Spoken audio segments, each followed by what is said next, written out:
All right, good afternoon.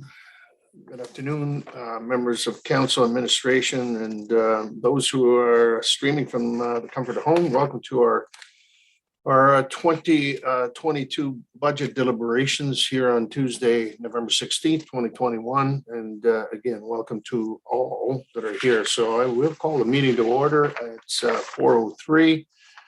To the members, any disclosure pecuniary interest on the agenda is presented to you this afternoon.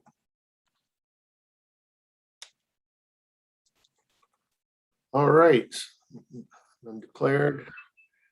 Do we have, oh, there it is. Okay. No delegations presented to council. Mind you, we'll have our senior managers weigh in at the proper time.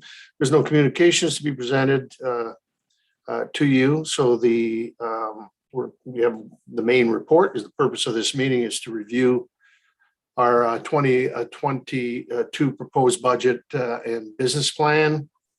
And we will begin with some introductory remarks from our Chief Administrative Officer and Director of Financial Services and CFO, followed by presentations from each of our department directors.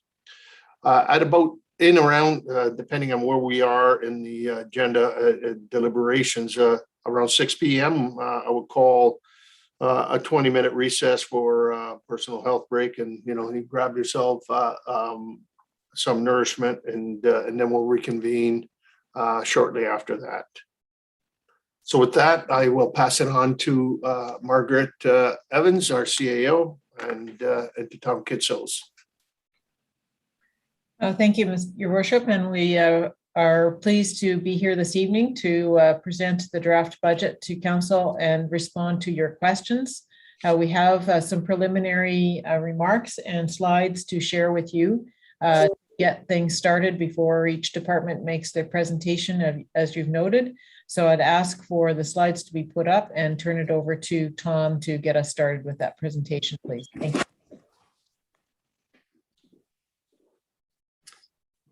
Thank you, Mark, and good evening, Mayor and members of Council. So for tonight, we're going to put up some slides here. We just put some slides together just to help us through the intro for tonight. And so for the agenda for tonight, typically we would start with a brief summary, brief intro and summary of the budget, and then that would lead right into the director presentations. This year we've changed it a bit in that we've added some material regarding budget metrics, and we've also provided for a separate discussion on the elements of the organizational review so that it can be discussed at the corporate level, and that would precede the director presentations. So can you go to the next slide there, Zora?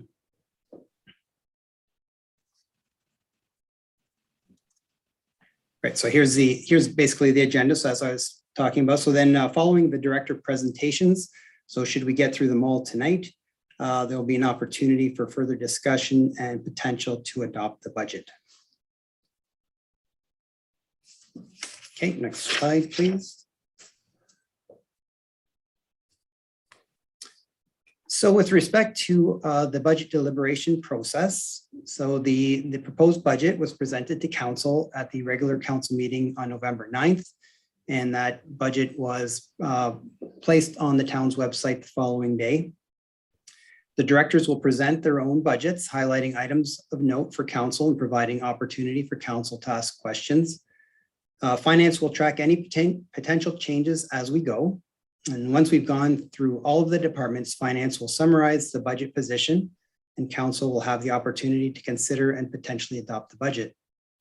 So as I mentioned, the two items that will precede the director presentations this year, we have a brief presentation on budget metrics and the relationship to property taxes. And we have the organizational review implementation plan and the impact of that to the budget at the corporate level.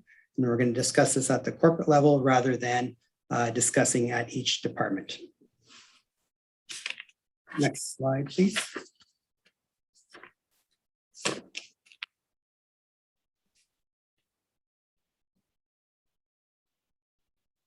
Next slide, sorry, please. Thanks. So we've got some common budget metrics. We've got 3 slides that we've put together that we hope will give everyone just a better understanding of some of the budget terminology that we hear this time of year and what that actually means to a property owner. So for this first slide, what we've got is some history here, and this illustrates the recent relationship between the municipal levy change and the municipal tax rate. So you'll see that the municipal levy change has been quite consistent and steady, and that's illustrated here with the blue line, whereas the tax rate has varied widely. And that's really due to the role that changing property assessment values play in the equation that produces the tax rate. Next slide, please. So this chart here illustrates the annual total property tax change as compared to the annual total levy increase net of assessment growth. So this is the information that we typically present or communicate at the time of our budgets. You'll see that it generally is a better indicator of what a property owner can expect. And what we have here is the blue line is actually, that is the actual taxes paid by an average property. So we picked the property in town that has an average and mean assessed value for the town. And those are the actual taxes that they paid for the years 2013 through 2021. And the orange line is the levy net of assessment growth. So you see they track closely together. It's usually a better indicator, and it's primarily due to the role that property assessment values play in the calculation. So you'll note we have it's very consistent and they're very close to each other, with the exception of a couple of years where we had a couple of extraordinary events. So back in 2012, we actually had negative industrial assessment. So that caused a bit of a difference there in the two measures. And then 2015 and 16, we saw a bit of a spread between the two lines, and that was due to savings from the new OPP billing model. But generally speaking, this has been used by the town as the best indicator of what a property owner can expect with the budget. Okay, next slide. So this chart presents the actual change in municipal property taxes in dollars as compared to the municipal tax rate change. So what you'll note here is that the dollar change for, and this again is that average property in town. So you'll see that they've experienced the tax levy increase anywhere from $40 to $80 for each of the past 5 years. So really the levy change has been quite consistent year over year. However, you'll note that the tax rate ranges widely from negative 1.3% at the low end and 4% at the high end. So not as close a relation to the impact to the property owner. Next slide, please. So now, this slide will just give us a brief summary of the budget that was tabled. So as presented, November 9 calls for a municipal levy increase net of assessment growth of 3.1%, and the impact to the average homeowner is $79. So following the presentation on November 9th, the senior management team identified some further potential savings that can reduce the municipal levy increase to 2.95%. And the revised impact to an average homeowner is $76. The estimated consolidated levy for the average residential property is 2.7% with those reductions, and that would total around $94 a year for the average property.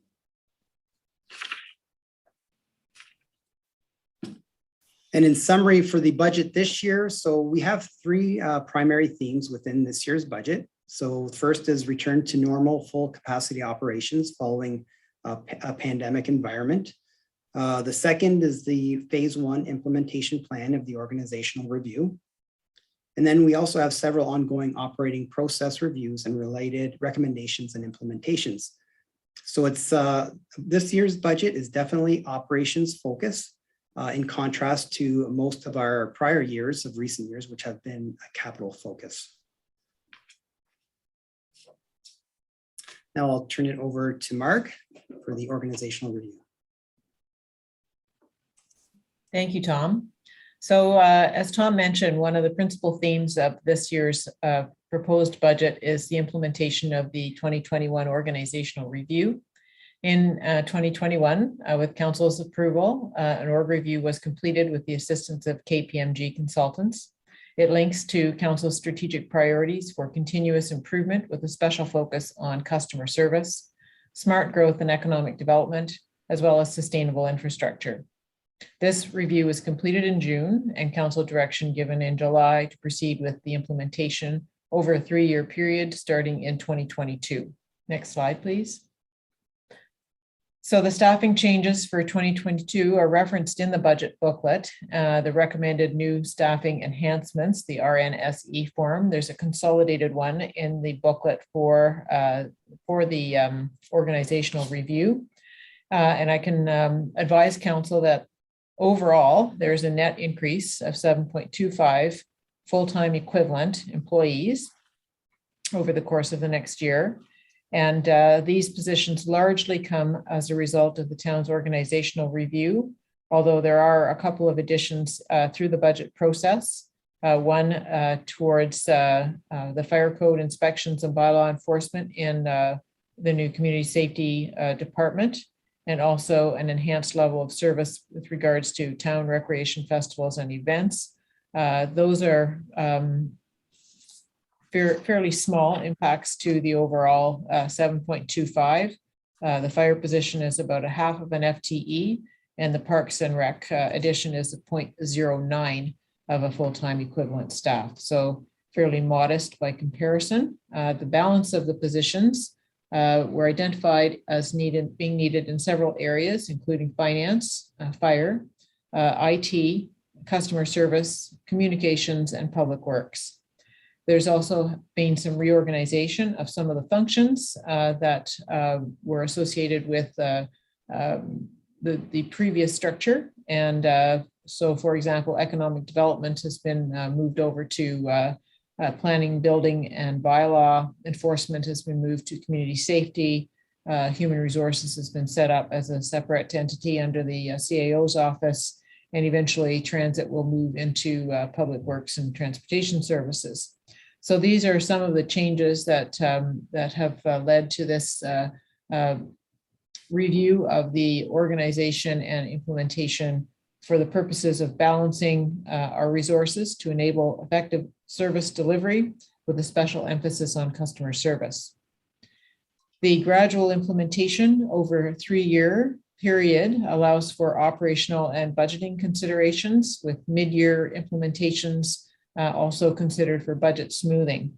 So as you'll note by looking at the RNSE form, many of the positions are decimal places for 2022, indicating that they're starting at different parts of 2022 to assist in shouldering the load.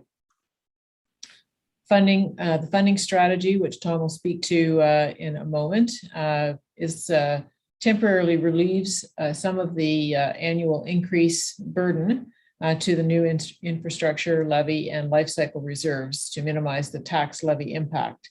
So as we have done over the last several years, we have had annual increases to those two reserves in keeping with council's capital strategy.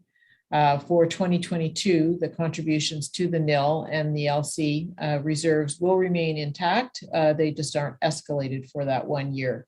So I will ask for the next slide and turn that back over to Tom to explain in more detail. Thank you, Mark. And you may recall, so we had this slide as part of our budget presentation, and I'll just review it again. So the funding strategy for the implementation plan includes the maintenance of our new infrastructure levy allocations and our life cycle allocations. So Our previous budget called for annual increases to the new infrastructure levy and the life cycle reserves of $200,000 each per year in the next 2 to 3 years to try and get us to our targets. So what we've done is basically we're delaying achieving our target by about a year by deferring those increases for 1 year. So for the new infrastructure levy, we won't increase it at all this year, but it will be at the $1.75 million allocation as was last year. And life cycle, what we had said is we could limit the increase to $100,000. And then we would offset the remaining balance to get to a zero impact to the budget by what we had estimated as a requirement of around $40,000 from the life cycle strategic initiatives reserve. So what that would do for year one or the 2022 budget is reduce the municipal levy essentially of the organizational review to zero. Now, of course, that works for the first year. The second year, of course, as Marg had mentioned, we have part year implementations. So what you'll see is there's some increases in 2023 and 2024 for the remaining phases of the implementation plan. And what we've proposed, and of course, we'll discuss this at next year's budget, but what we're proposing is that we would just reduce the new infrastructure levy increase to $100,000 and return back to a $200,000 increase to life cycle allocations. And that would have a net impact to the levy of around $90,000, which would be about 1/3%. So and then for 2024, we would return to our $200,000 increases for both our capital reserves, and the impact would be about 2/3% or $180,000 to the municipal levy. Next slide, please. So that sums up the introduction. So now what we'll do is we will go to the director presentations. So the director presentations will follow the order in the budget book. We did make one change that people and culture will follow the CAO, but outside of that, it will follow the order that you found in the book. So what we'll do is financial services. So I will start, and Zora will present those financials onto the screen so that everyone and each. Before you start, Tom, I'll just ask council if there's any questions on so far in your presentation. Councilor Alton.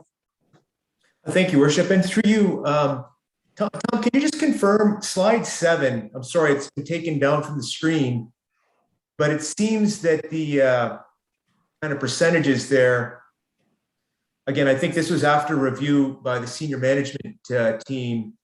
It looks like, the number that we were previously talking, around 4% has now come down to less than 3%. I just want to make sure I saw that slide correctly. Because I'm sorry, in my mind, I was looking at it, trying to study the details. It went quick. Please, if you don't mind. Through the mayor to the council. Yes, so what that table reflects is the estimated impact to the property owner, and that's their total tax bill. So that incorporates what we are proposing through the municipal budget. We have a pretty, what we believe is a pretty accurate estimate for what the county levy increase will be. And we're expecting the education levy or the province education levy to remain the same. So what that does is produce a change to the levy, to the total levy for the average property owner of $94. And that represents a 2.7% increase over last year.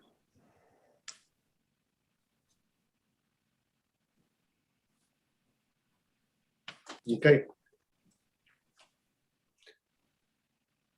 Any further questions on the first portion of the presentation? If not, then, go ahead, Councillor Jobin. Thank you, through Mr. Mayor, to you, Tom. This is just for clarification, as you know, a number of residents bring up the point that property assessments from MPAC are $250,000. That's not saying that's the value of their home in today's market if they were to sell it.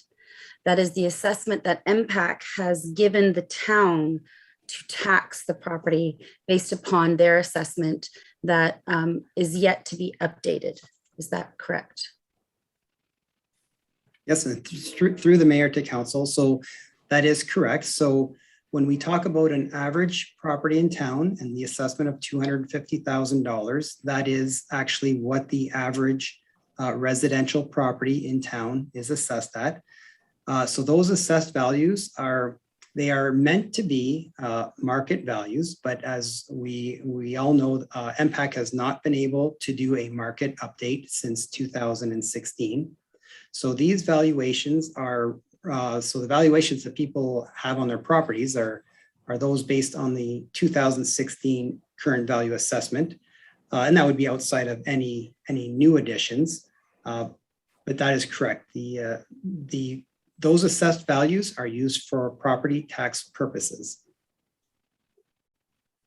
So what happens then when in 2024 or 25, when MPAC does do a reassessment on older homes and their value increases, and then their MPAC assessment increases, and then the town will then do what at that time? So now let's say in 2024, 25, MPAC comes around and says, oh, shoot, yes, your house is not 250,000. It is now 450,000. Are we going to automatically tax at that assessment because of the new MPAC assessment? Or is there, because that's a major question that's coming out. So, or has been popping up, if you can respond to that. Through the mayor and to council. Yep, and that's we hear that question a lot, and I'm glad you asked. So what we would expect to happen, and what will happen in likely in 2024, 2025, MPAC will update property assessments, and we will see significant increases to the valuations of property. That alone will not change, will not create an increase to someone's taxes. So when we go through our budget process, we determine the dollar amount that we require to provide municipal programs and services. So then what happens is we, without getting too technical, we take that dollar amount and we divide it by the total assessment, the total weighted assessment of the entire town. So what that does is it gets us down to, a percentage or a rate of tax that is assessed per $1 of assessed value. So it is, so what will happen is if, all things being equal, if everyone's property increased the exact same amount, so if everyone's property say doubled, and yet the municipal levy remained the same, the tax rate would reduce significantly, and the net taxes would be, the taxes assessed to the property would be unchanged. So really it's, that alone, the change in assessed value will not impact a property owner's taxes on its own. It really depends on how their property increases as opposed to the average increase in town. And of course, what the levy change or the funding requirement of the municipality is. Okay, thank you. Yeah, the short and I guess the short and dirty of that is what monies the municipality needed to operate versus this year. I mean, with the increase, obviously it'd be a windfall for the municipality, which it doesn't balance out in terms of what dollars required for the town to operate. And that's why the mill rate will actually go down.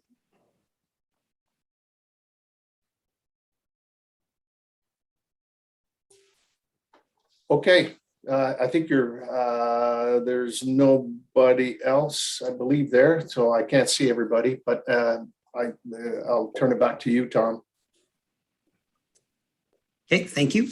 So now what we'll do is we'll go, each director will present their budgets and they'll highlight noteworthy items for council, and that will allow council an opportunity to ask some questions, and we'll just go through one director at a time speaking to their budgets.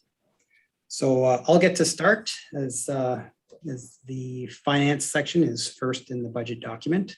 So I think Zora is just going to put those financials up onto the screen.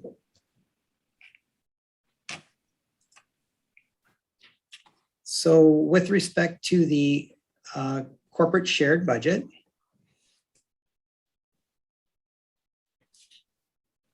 you'll see the first line, there's an increase of $1,030,000. So that pending council's approval of the further potential cuts that senior management has identified would be reduced to $991,000. And that represents the levy, the gross levy increase required by the town to provide the services and programs for the upcoming budget. So if you go down a bit, there's the taxation allocated to capital. So there's a $45,000 increase there. So with this year's budget, we did manage. So although we had anticipated possibly not increasing amounts to our new infrastructure levy or life cycle, we did manage to include a $45,000 increase to the life cycle categories, life cycle allocation. So that's what that represents. And I can speak to the specifics of that later in this presentation. And if we go further down, so in grants, there's a reduction of 4,700, and that's with respect to the OMPF grant. So that has been declining for us every year by about 15%, and we anticipate that will continue to decline. With user charges, an increase there of roughly $4,900, and that reflects the contractual increases in land lease revenue. So then we have investment income. There's an increase of $100,000, and that basically gets our budget closer to what we do earn in investment income.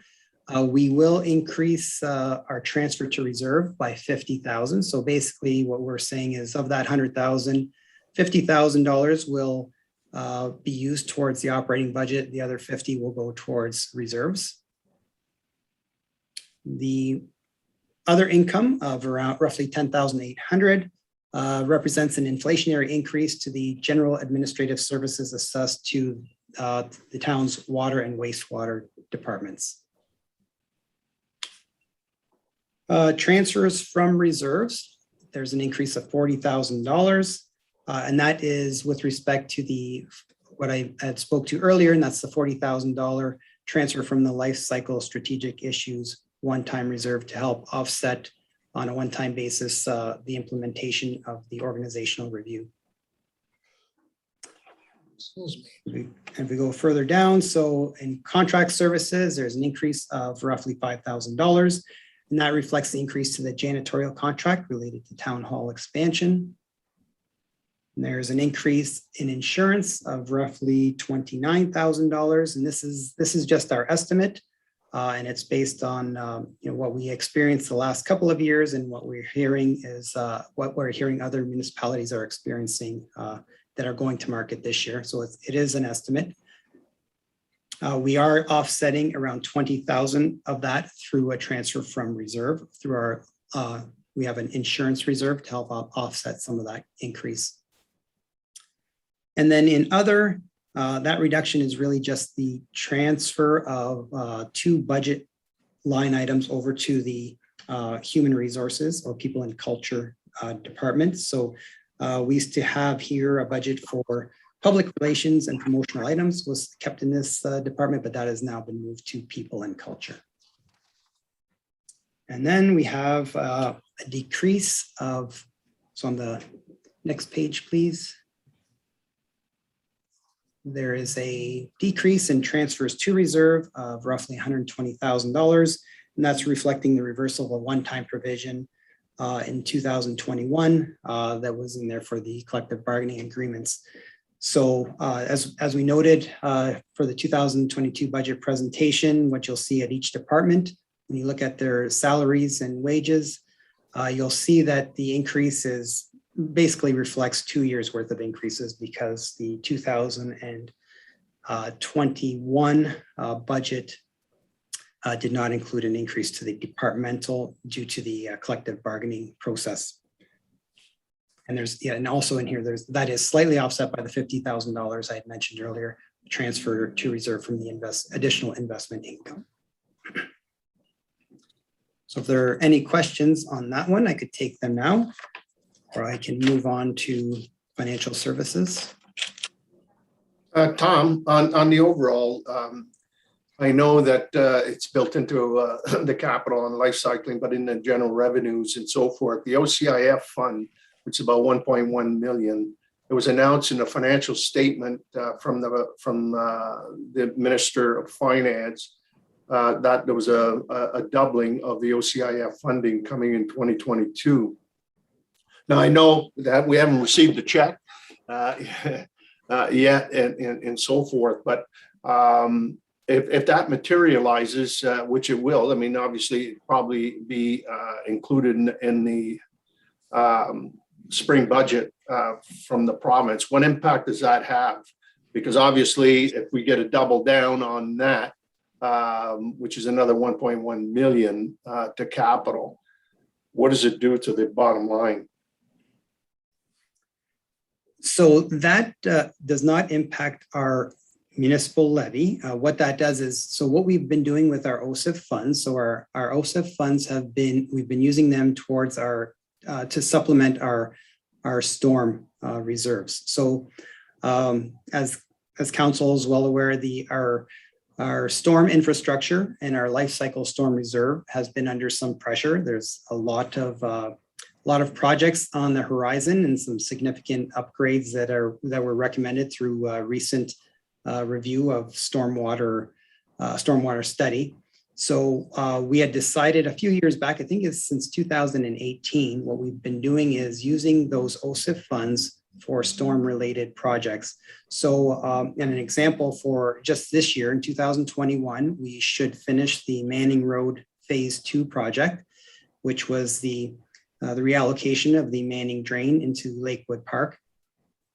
So that project, total cost off the top of my head, I think was close to $6 or $7 million, but we will be that will be funded $3 million through our OCIF funding that we've accumulated for 2018 through 2020. So it's definitely welcome news for us, especially and our strategy has been to put it towards our storm infrastructure, and which has been under some pressure, financial pressure. So basically what you're saying is the 1.1 million was going towards storm. And so the additional, which it wasn't expected until the minister announced it, is we're just going to double down onto that reserve. That's correct. So what we have, so in our life cycle storm reserve, we have a target, an annual target of roughly $2 million. We're currently allocating around 1.25 million. So we're not, that's one of the life cycle categories where our annual allocation is a little ways from our target. So what we've been doing is using these OCIF funds to help supplement that reserve. So now with respect to revenue and recognition of it, so until those capital projects are incurred, those funds that we get from OCIF would really rest on our balance sheet as a deferred grant revenue, so they don't really impact the levy. But it does basically save us from going into further deficit in our storm life cycle reserve, and helps us with our increases to that reserve. I certainly don't want to belittle it and take. We've got quite a bit to go through, but my point is that we're getting an additional amount of money. If we were putting X an allocation to build it up to the number that you alluded to, then either we're going to get there real quick, or there's maybe the conversation is the amount that we are allocating can be reduced so that we meet, because that money wasn't there until it was announced. And so I think at some point I would like to have maybe a better understanding and maybe what the benefits and the impacts are going to be moving forward, and the amount of money that we have to put in to reach that maximum total. So if we're getting an additional 1.1 million, that we should achieve our goal a little quicker.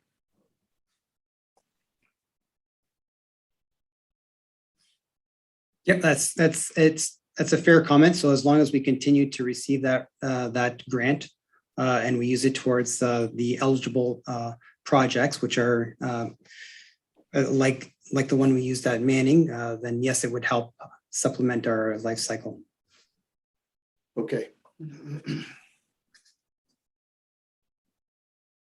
Okay, so if there are no other questions for corporate shared, I don't see any. I'll go to. You're sorry, Your Worship. Through Your Worship, excuse me here, Councilor Altnoff. Just a couple questions to Mr. Kitsos, perhaps to CAO. I mean, we see it throughout this whole budget, but Tom, you certainly articulated it. This increase to the insurance, something that's plaguing us everywhere. I'm just kind of curious, is there any measures we can take to kind of reevaluate our insurance coverages? I'm sure a lot of homeowners, we went through this, we start looking at it with these continuous increases in insurances. We look closer at, how many kilometers we're really driving, and so forth, just to kind of give us a better idea to ensure that we're really not overpaying on insurance. That was kind of the one question I had. The other thing was on fines. I know historical values on the order of something less than about 20K, for 2020, 2021 forecast. Yet 2022, you're budgeting around 125. So not quite an order of magnitude, but getting there. Any justification on that, if you don't mind, please? Through the mayor and to council. So I can answer the second question quickly. So with respect to fines. I can help on the first one. Okay. So the second one is with respect to POA fines. So the town's share of POA fines. So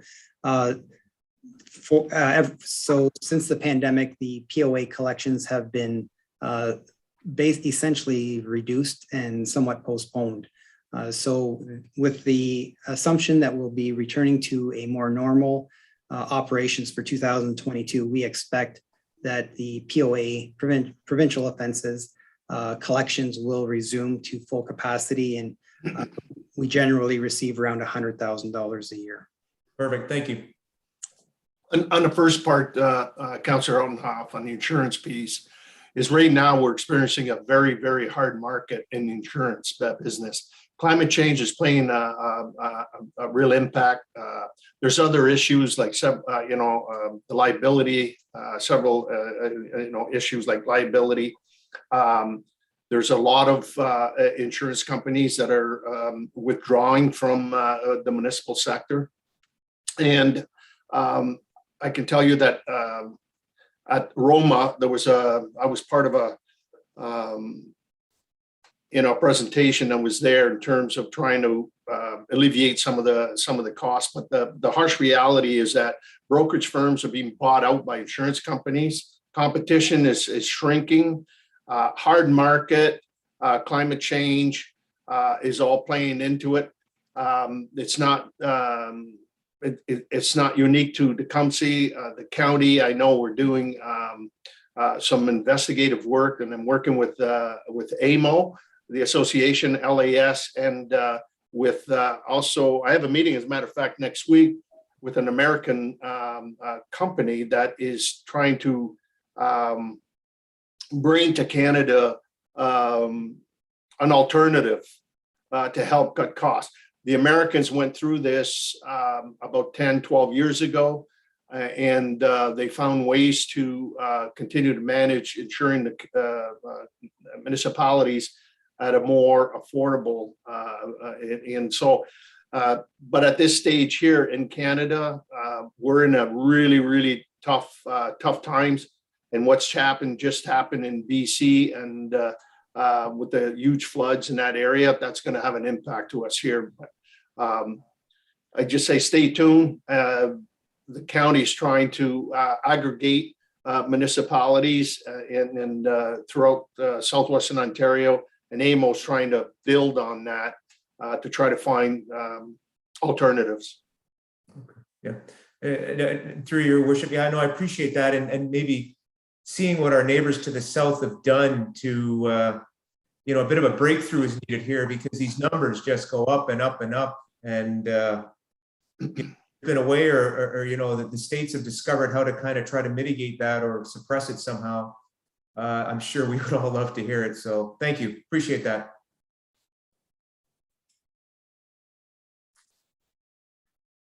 Okay, thanks. Thank you. So I think we can go to financial services next.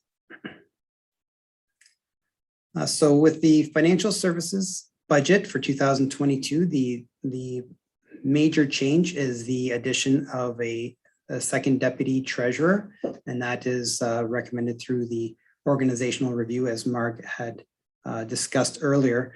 The other change you'll see, there's a $10,000 reduction in transfer from reserve and an offsetting $10,000 reduction in professional services. That was related to some funding we had put in place for 2021 to do an operational review.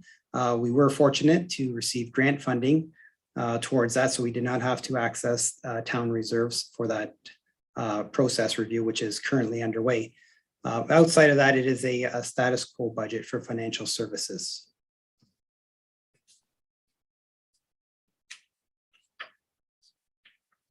And the next budget is for the Conservation Authority. So this is for our Essex Region Conservation Authority contribution.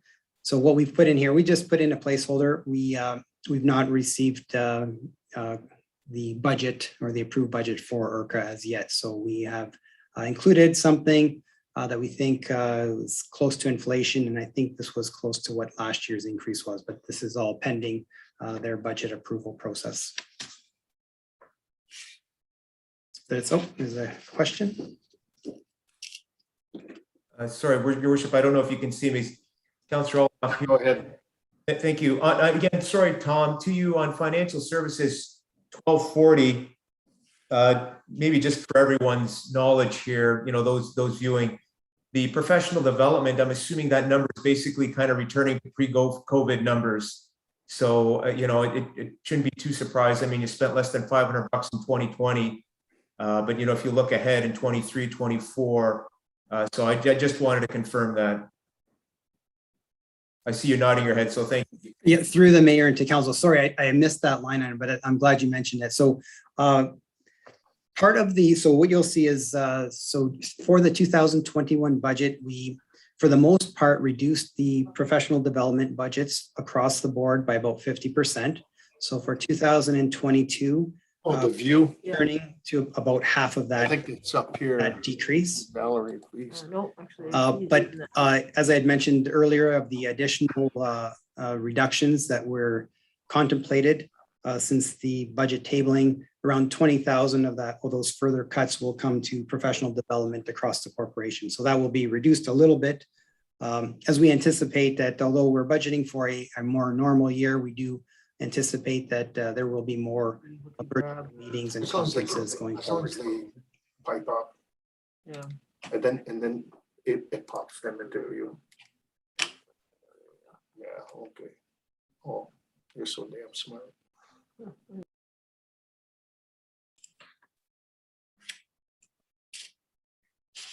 Okay.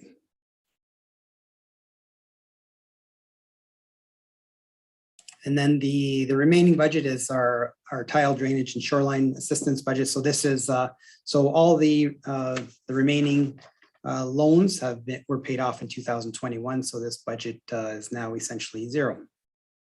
So that completes the budgets in the financial services area. Are there any questions or discussions or comments? We can take them now.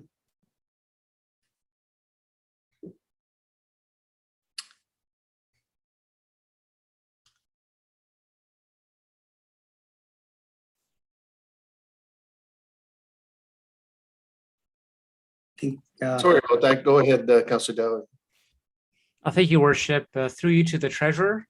Thank you for that. Just actually, I've got a query on this last budget item. Understanding that we're retiring the remnants of a provincial program. This is nothing to do with the actions of the municipality. This is solely related to the previous loan program for those who are seeking shoreline work that was administered by the province. Just want to confirm that. Through the mayor to council, yes, that's correct, Councillor Dowie. We were basically the middleman. This was funding provided through the province through to residents, and we were basically the collection agency. But that program has terminated. Okay, thank you.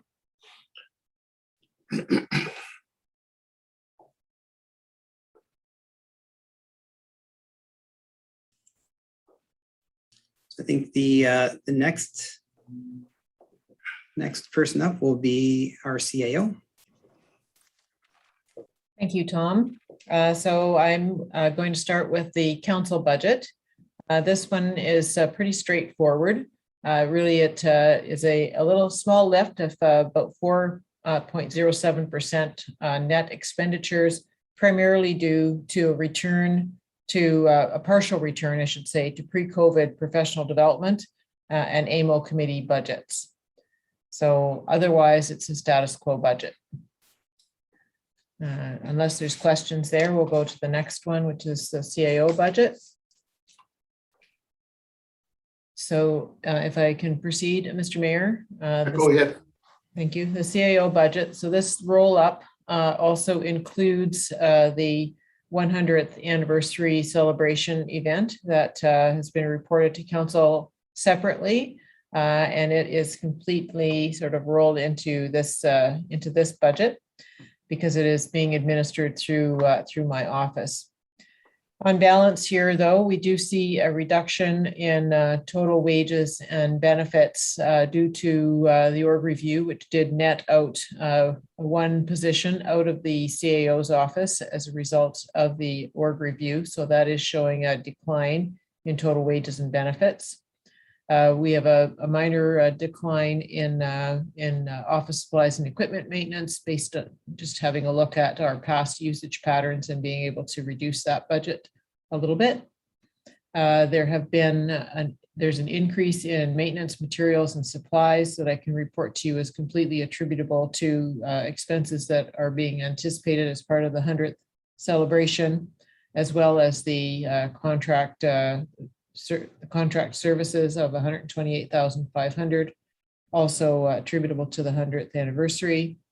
The reduction in professional services of $30,000 is associated with the organizational review being complete and that money no longer being needed within the professional services budget.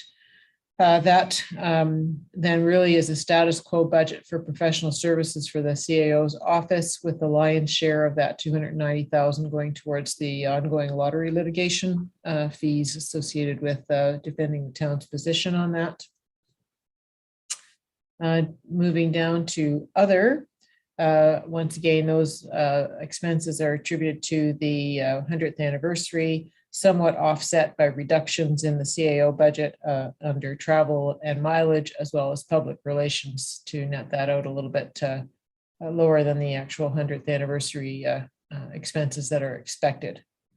So looking at the bottom line here, overall, we are expecting a reduction in this budget in the order of 22.33%.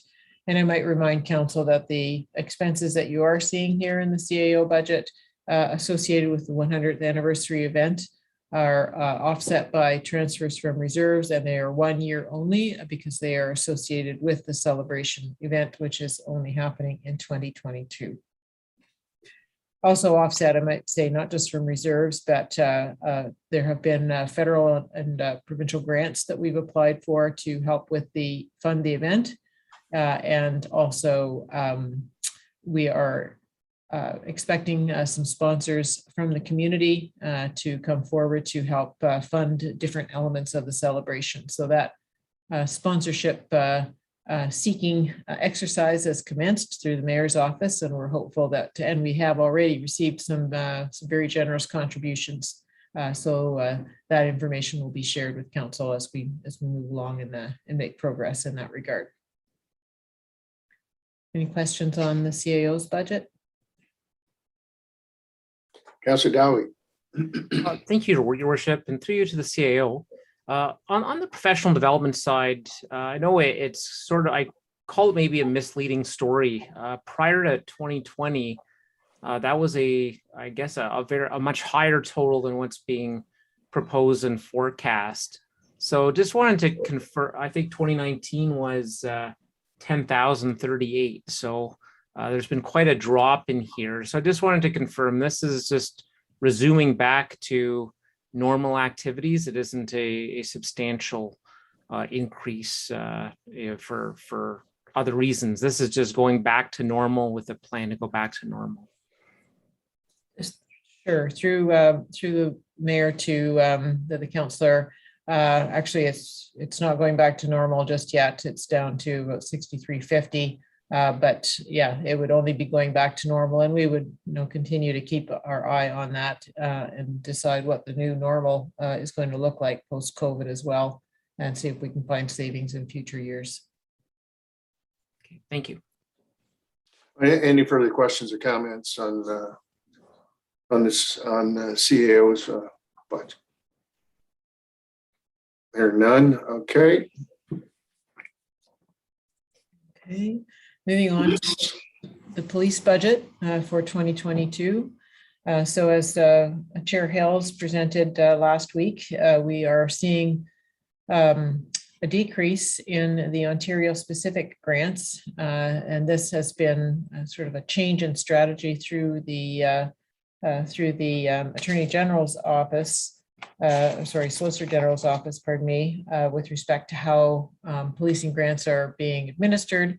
The funds that used to come to offset our policing costs locally have been diverted to projects that are more provincially significant, and so this money has been repurposed for mental health and substance abuse intervention programs and used towards funding for Hotel Dieu Grace Hospital staff counselors who are assisting the police in that regard, as well as various equipments and supplies associated with that program, which is being delivered at the detachment level and shared by all OPP serviced municipalities.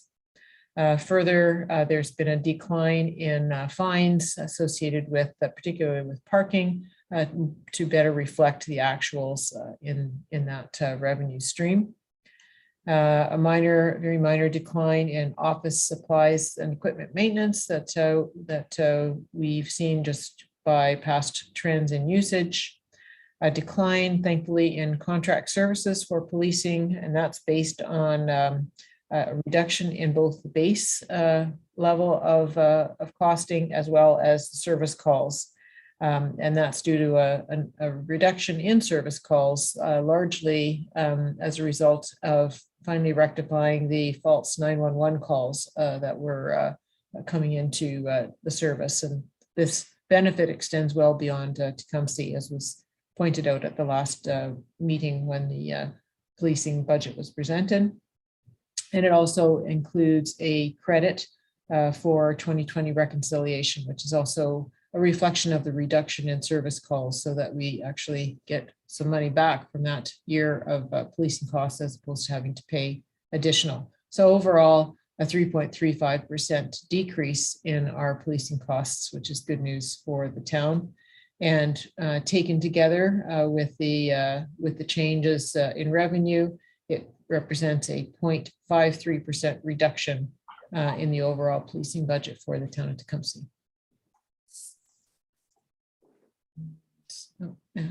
Councillor Eldenhoff. Thank you, Worship. Oh, thank you, Worship, and through you to the CAO. Thank you very much.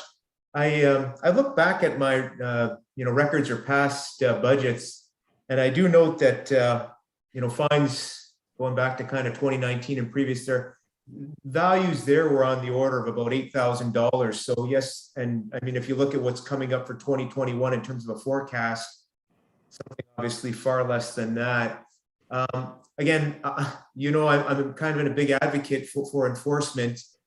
Certainly, we would see the financial benefit from that, but I'll also articulate the point that we'll see the, I guess, kind of that non-financial side of it, where driving behaviors, and the associated items would improve as well. So, I certainly hope over time we can see those fine values perhaps get back to what we were measuring them before. One would expect that they would only be increasing in time, but yet we see this decreasing. So, please, just more of a comment than anything, with the hopes that we can see stronger enforcement as we move forward. Thank you. Any further questions? And just a comment to the CAO as well is that I think what we should also is keep an eye on that reduction in terms of the grants that are there, and then the transfer to the mental health piece and so forth. And hopefully the deliverables there will be a reduction on calls for service.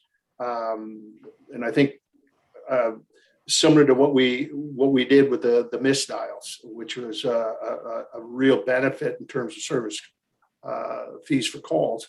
And so it'll be interesting to see as the year progresses, if we see some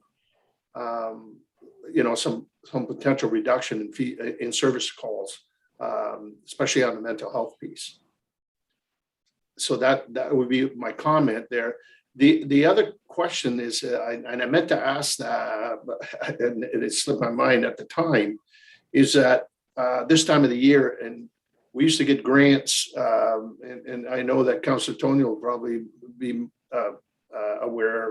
better aware than I am there, but we used to get grants for ride programs and so forth.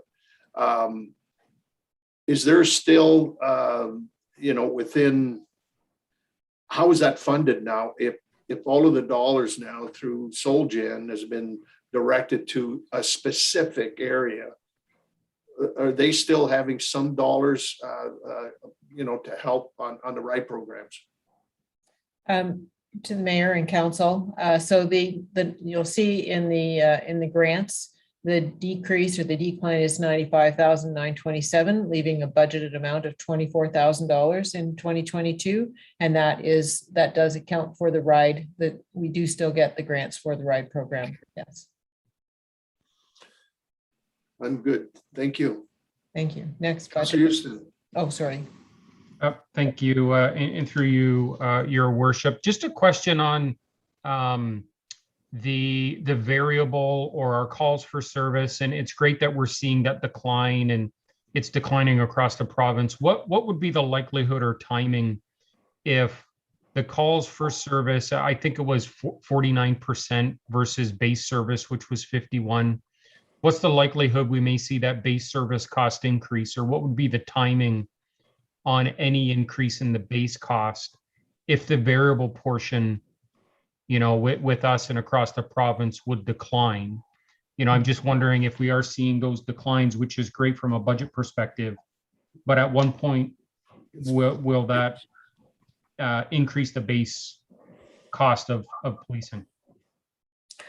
Through the mayor to council, an excellent question. And I think that we're going to see a fair bit of discombobulation, I guess, if I can use that term, in this budget and the next one, as the Community Safety and Policing Act comes into full force and effect, which has been a little bit of a glacial pace, quite honestly, but nonetheless, looking at switching over to detachment boards, and with the full promulgation of that legislation, moving away from a contract to a definition of what is adequate and effective policing under that legislation.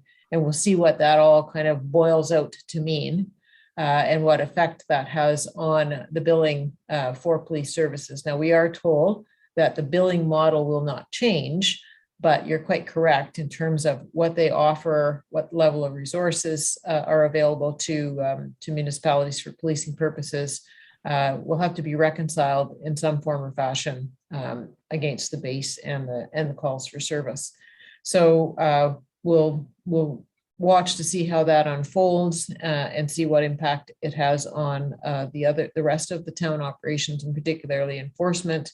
As for example, we could see that traffic enforcement, as in parking ticket infractions, may no longer be considered under the policing model, but have to be dealt with in another way. So those are some comments that were made early on as that legislation was being unfolded, but we have yet to see the detail in the regulations that would help us understand what is going to be adequate and effective policing under the new legislation.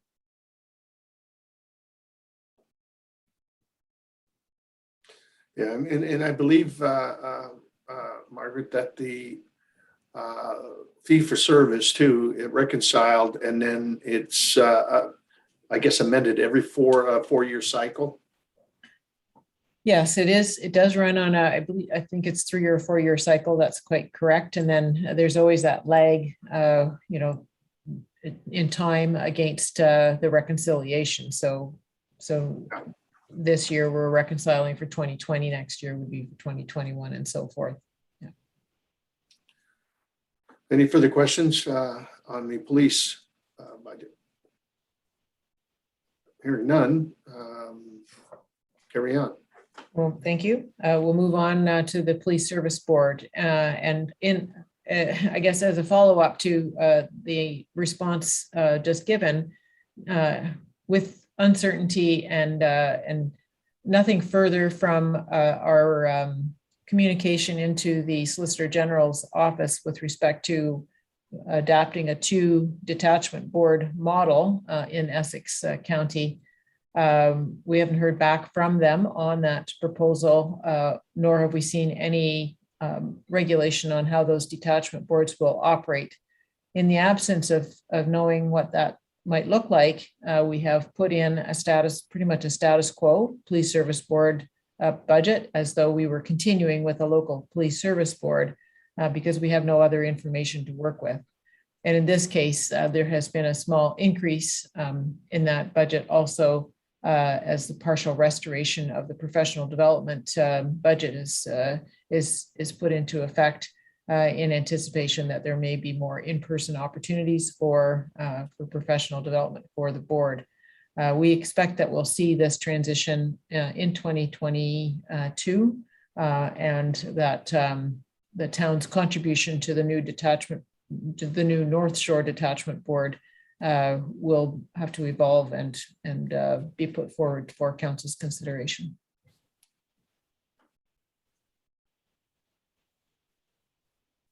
Okay, questions, comments? The PSB? None there. Okay. All right.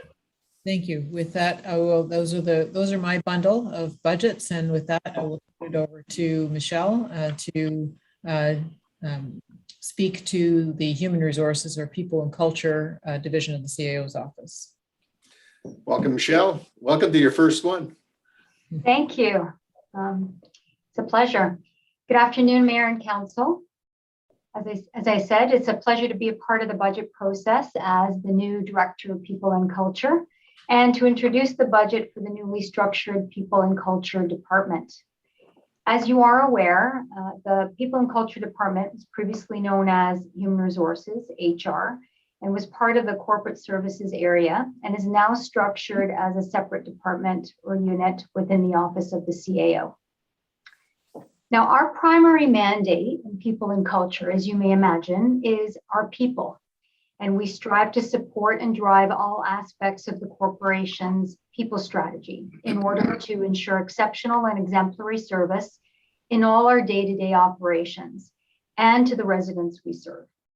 So as highlighted in last week's budget presentation, one of the primary objectives over the next year for the People and Culture Department and the corporation as a whole is the development and phased implementation of the HR strategic plan, or what we call our people strategy. So why is our people strategy considered a primary objective for us? Well, the answer is really based on 5 principles. And that is that we want to continue to successfully grow as a municipality, which means ensuring the foundations for employee development and succession planning and leadership development are in place. We want to continue to deliver excellence in our core services so we can deliver on the corporation's strategic plan and serve our community. We want to attract and retain the best talent in order to ensure we can successfully deliver our services. And we want to ensure also that we are an employer that has a positive and unique employee proposition so that candidates see us as a definitive option and that our people feel that they never have a reason to leave. We want to create an environment where employees thrive and where respect and dignity and inclusion are embedded in our core values, and not just with words, but with our actions. So our people strategy will focus on these principles and will be our primary mandate for 2022. And having said that, our budget highlights for the upcoming year include a couple of changes. As you can see, the increase to wages and benefits of $110,500 due to the anticipated addition of the annualized full-time equivalent director people and culture position. So this was an additional 0.5 FTE for 2022, as well as the HR coordinator position of 0.7 FTE for 2022. This assumes the full year implementation of the 2020 Human Resources Service Delivery Review, including the offset for the Director of Clerks, the 0.3 FTE, and the Clerk's Administrative Assistant of 0.3 FTE. So that those were actually decreased from the People and Culture portfolio. Another change you'll see is the transfer, and I think Tom mentioned it earlier, of public relations and promotional items accounts from the corporate shared to the People and Culture department, which results in an increase of an additional $20,700 to other expenditures in the People and Culture budget. This is considered cost neutral because essentially it is a shift from corporate shared to People and Culture. You'll also see a significant change of $45,000, a reduction of $45,000 in professional services. And this is reflective of the reversal of one-time costs of $20,000 in legal fees and $25,000 in professional others, which amounts were allocated to a specific legal matter we were dealing with this year, and also the 2021 compensation review project, which has been concluded. Those are the primary budget highlights and the changes. Thank you for the opportunity to present my first budget to council, and I'm happy to answer any questions. All right, thank you very much, Michelle. Any questions or comments to Michelle? Yes, Deputy Mayor. Thank you, Your Honor. Just a question, Michelle. I'm not sure if you can answer the CEO. Some of these are new positions for 2022. I know it has to show in the budget, but in the past, depending on when they're hired, there may be some savings there, but I believe they still have to show up in the budget, correct? And then if they get hired, say mid-year or first quarter, that would be the quarterly adjustment that Tom usually sends us. Because again, I remember there was a deputy clerk position that happened a while ago. So just wondering if the same is going to hold true for these new positions. It's my understanding that the provision for when those positions will be put in place has already been accounted for in the budget, but I'll let Tom and Mark speak to that more from that perspective. But it's my understanding that that's already been a provision that's been put in place. Tom? Through the mayor and to council. So that is correct. So the positions that have a part year implementation have been budgeted at that part year. So for instance, if we assumed a start for July 1st, then what we would see in the 2022 budget is half of the salary and benefits for that position, and then we would see the additional half appear in the 2023 budget. So this is something that so we're budgeting basically for the estimated time of filling those positions. Okay, very good. Thank you. Councillor Altenhoff. Thank you, Worship. And through you to Michelle or potentially Mark, I think this is probably a good time to ask the question. Here we're seeing the introduction of a new employee. We've seen that previously, and we'll see it in the future as we move through the budget. And again, this is, I think, we can all attest to it, associated with the organizational review, which has been completed. I think a lot of our residents were, first off, I received some calls on this nature, and when I explained to people that, look, just be aware that an organizational review is underdone or completed, and even if we implement everything that was suggested in that organizational review, we would still be kind of less than the mean or the average or a comparable municipality. I guess the one thing I want to do, really to ensure our residents that we're getting good value is, can we implement some form, and I don't know what it is, but I'm just making this point right now, some form of a kind of a quantitative metric or assessment means to see the benefits that we're going to be getting out of this organizational review and the corresponding acquisition of other employees to benefit our municipality. I think we all know we may see it in perhaps the surveys that are underdone or are completed, but I would suggest that we try to do something perhaps a little bit more with finer details, and I leave it perhaps to Michelle and Mark to think about, but I think that would give our residents a better understanding of really how this has benefited our municipality. Thank you. Go ahead, Mark. Thank you. Through the mayor to council, certainly as part of our operations forthcoming, and also as part of the requirement for the annual GFOA award, we will be looking at developing some metrics for measuring our performance. That was also a big part of, if council recalls, of the customer service module of the organizational review. As Michelle has mentioned in her lead up to her budget presentation, her focus in 2022 will be the HR strategic plan, which will include metrics as well. So I take your point, Councillor Altenhoff, and that is certainly in the plan that we provide some of those benchmarks and measures against which to measure our efficacy. All right, anything further? Okay. Thank you. Thank you, Michelle. Thank you. All right, I believe we're through with Michelle and certainly Margaret, Chief Administrative Officers. And now we're ready for the Director of Technology and Client Services. Thank you and good evening. Thank you. Good evening, Your Worship and members of council. A few changes this year. We usually stay status quo for my budget, but as was just discussed, the organization review and the IT service review both had budget implications for 2022. Quickly on the, we'll just go through a few of these line items here. On the revenue side, no real big changes there. Some cost recovery from the city for our SCADA system is the 6,500. The 39,500 is sanitary sewer software, water software. So that's rate supported. It's kind of an functional interdepartmental transfer.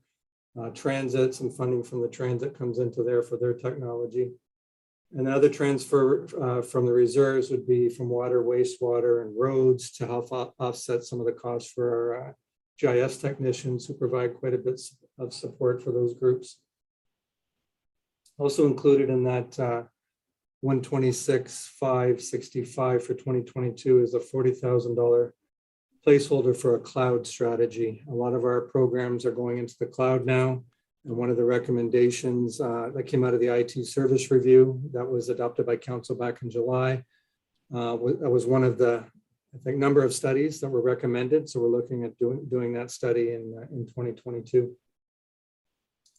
When you get on the expenditure side, again, has already been gone over by our CAO and treasurer, was the new hires and the new resources being added to my group. As again, identified in the both the IT service review and the organizational review, the extra human resources required to keep going in the right direction. So again, to the deputy mayor's point, these are mid-year starts. So there are partial FTEs in the first year for the manager of customer service, a communications officer, the manager of IT, a help desk support with a student. So the net increase for 2022 we're proposing, again, out of those reviews, is about 3.25 FTEs to get us started with those new hires and new resources under this portfolio. Under office supplies, equipment and maintenance, the big component of the 297,000, 293,000 of that is actually computer software and support. So as council may recall, going from the 2020 to the 2021 budget, everything software oriented and annual expenditures for subscriptions to software across your organization was combined and amalgamated into this line item for all departments. So that's why you see the big jump from 2020 to 2021. And then the jump from last year, from 21 to 22, the majority of that, about 36,000 is we have to apply more resources under the realm of cybersecurity. It's a major issue that many companies and municipalities are facing in this day and age. And it's something that we have been kind of picking different parts of the budget to help accommodate, and things like prevention, testing, monitoring, and a big part of cybersecurity is awareness and education for our staff and our users. So a little bit of a bump there this year to keep going in the right direction and keeping our network secure. There are some other incidental inflationary under that, but the majority of the bump there under office supplies and equipment maintenance will be attributed to cybersecurity. Under memberships and professional development and education, those bumps are relative to the new hires coming on board with the affiliations and the memberships and the organizations that we anticipate they will be involved with and attributed to, in addition to the PD required going forward. That number, is reflective of the mid-year hires as well. Professional services, that's kind of jumping around a bit. You'll see looking across, but you will recall we had the IT review, and some of the reviews that have started this fall was the digital strategy and the business continuity plan, which were both funded. We were successful under municipal modernization program intake 2 for those. So those don't appear here, but those are some opportunities that we have had in recent years under professional services. The 48,000 that does remain, as I already spoke to, is the cloud strategy. So we have a reserve that offsets 40,000 here out of the 48,000. An extra 5,000, you recall, we struck a Tecumseh Rural Broadband Committee mid-year this year, which did incur some expenses in some initial fact finding and marketing with the postcards and the speed test site and that kind of thing. So going forward, we allocated $5,000 for expenses that we anticipate in 2022. And just the extra 3,000 is something we always carry just for professional services, networking assistance, that kind of thing from local consultants. The bump under utilities is attributed to cellular technology through a lot of this modernization funding. Mobile has been the way to go. So with that, more units in the field requiring service and data plans and that kind of thing. So we're putting the technology in the hands of our field staff that need it. But with that comes a small bump there just to keep that technology going and the efficiencies that have been realized in that is across the organization. Than that. So we have two sections now under this. Maybe we'll just stop right there for the technology piece. And then there's a new section of this portfolio that deals with customer service. So if there's any questions on this slide, we can take those now, Your Worship. Okay. Councillor Altno. More of a, through your worship, excuse me, more of a comment than a question, to Mr. Firth. I don't think any of us here can emphasize enough the importance of cybersecurity. I think the increase that you've kind of articulated, noted, would be far many orders of magnitude less if something does go wrong. And, I hate to say it, the municipality, its IT services is held a bit of a hostage. So I appreciate that. Although, people may see that as a notable increase. The reality is it's something that, we're all faced with. So I appreciate that, as well as, articulating the point on those cloud strategies. That also have a bit of a benefit, certainly to the municipality, in terms of, like you've indicated, working remotely. It kind of can bring everyone together. So we're all working on, the right same document. The updated files, everything is as it should be. These are things that sometimes we don't necessarily see the bottom line benefit to it, but it does have quite a bit of benefit in terms of our productivity and so forth. So I appreciate these efforts, and just a comment on it. Thank you. All right, thank you, Councillor.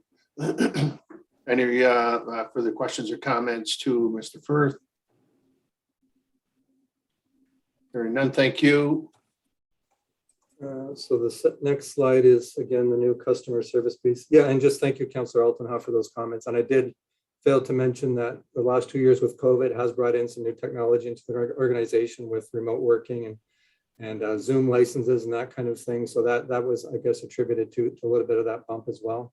New technologies we brought on board. So thank you for mentioning that. I forgot to bring that up. So under customer service, again, some mid-year hires show up here as well on the wages for the manager of customer service and the communications officer is in this part.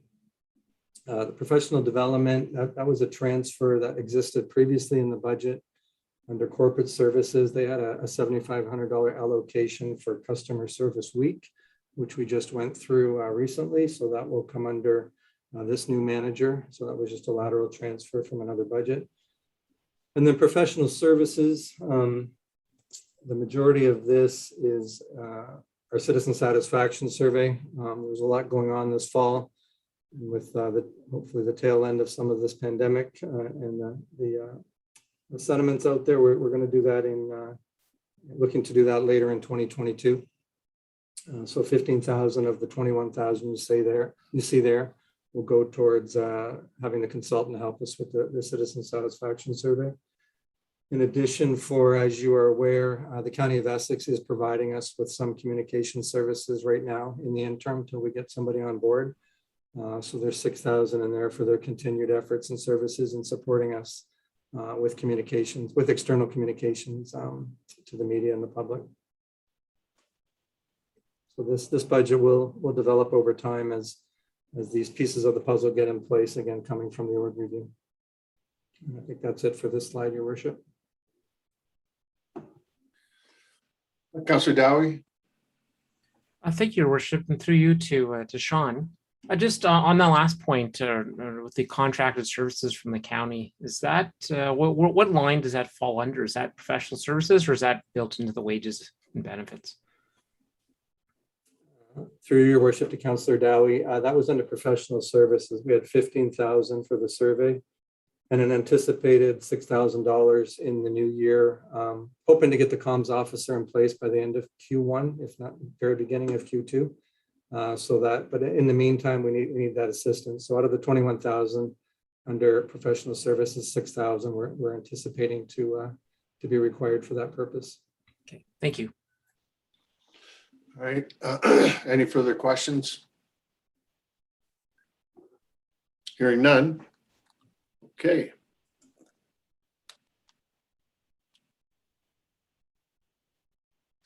So thank you again, Sean. And so now we'll move on to the Director of Legislative Services, Clerk Ms. Moy.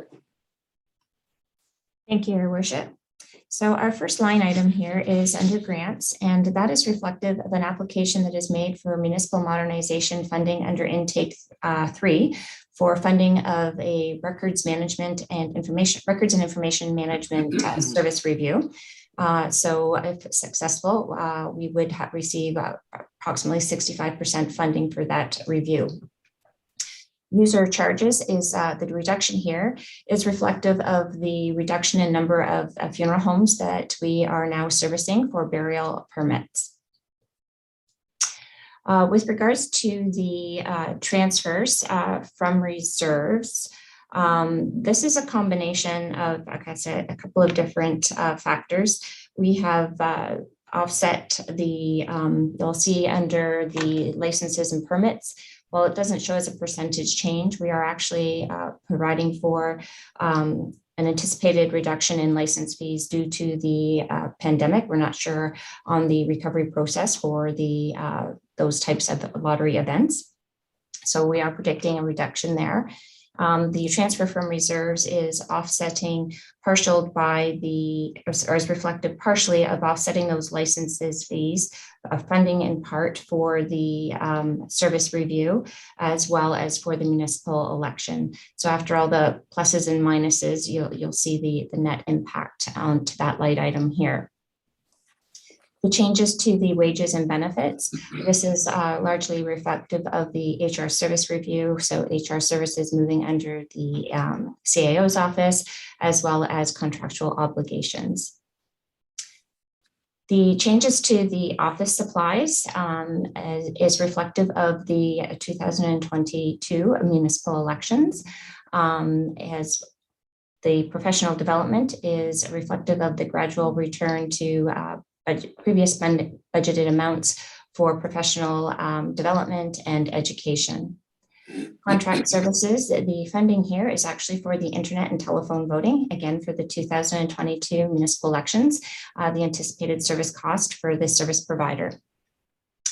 Professional fees, the changes here are this is kind of the net impact of a $40,000 increase for the records and information management service review, which, as I said, would be offset in part by the MF3 funding is successful and the transfer from reserves.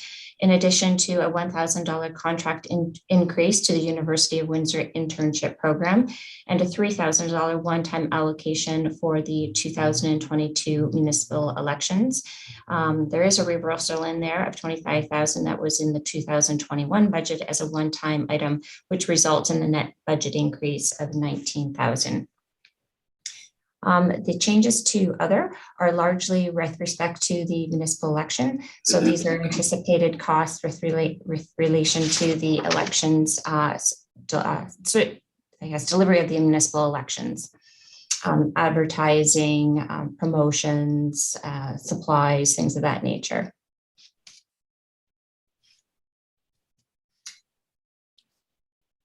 So I'm open to any questions if there are any from the members of council. Councilor Houston. Thank you, Your Worship. And to Laura, I might be getting ahead of you in here, but just wanted to double check. Last council meeting, we did have the RAP program discussion. Just checking if that is included here in the numbers. Thank you. Thank you, Councillor Houston, and to you through your worship. Yes, this council did refer funding for an abatement program to the budget. Perhaps we may want to discuss that under the animal control budget. Yep.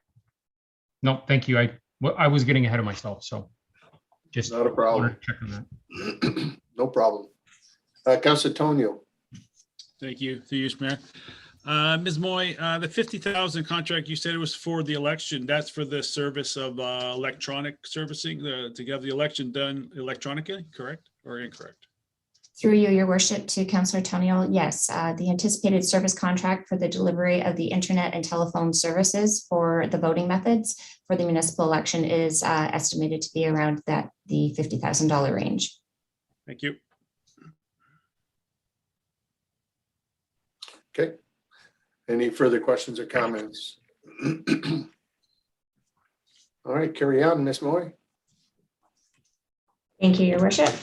So with the Youth Advisory Committee, the only change here really is the fact that in 2021, we had reflected the funding that was received through the Windsor-Essex Community Foundation for a Mind Over Matters program to support the area youth during their exam times.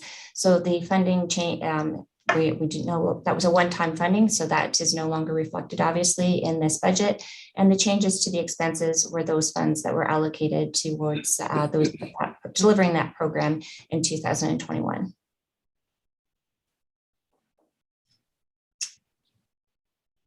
Questions or comments? All good?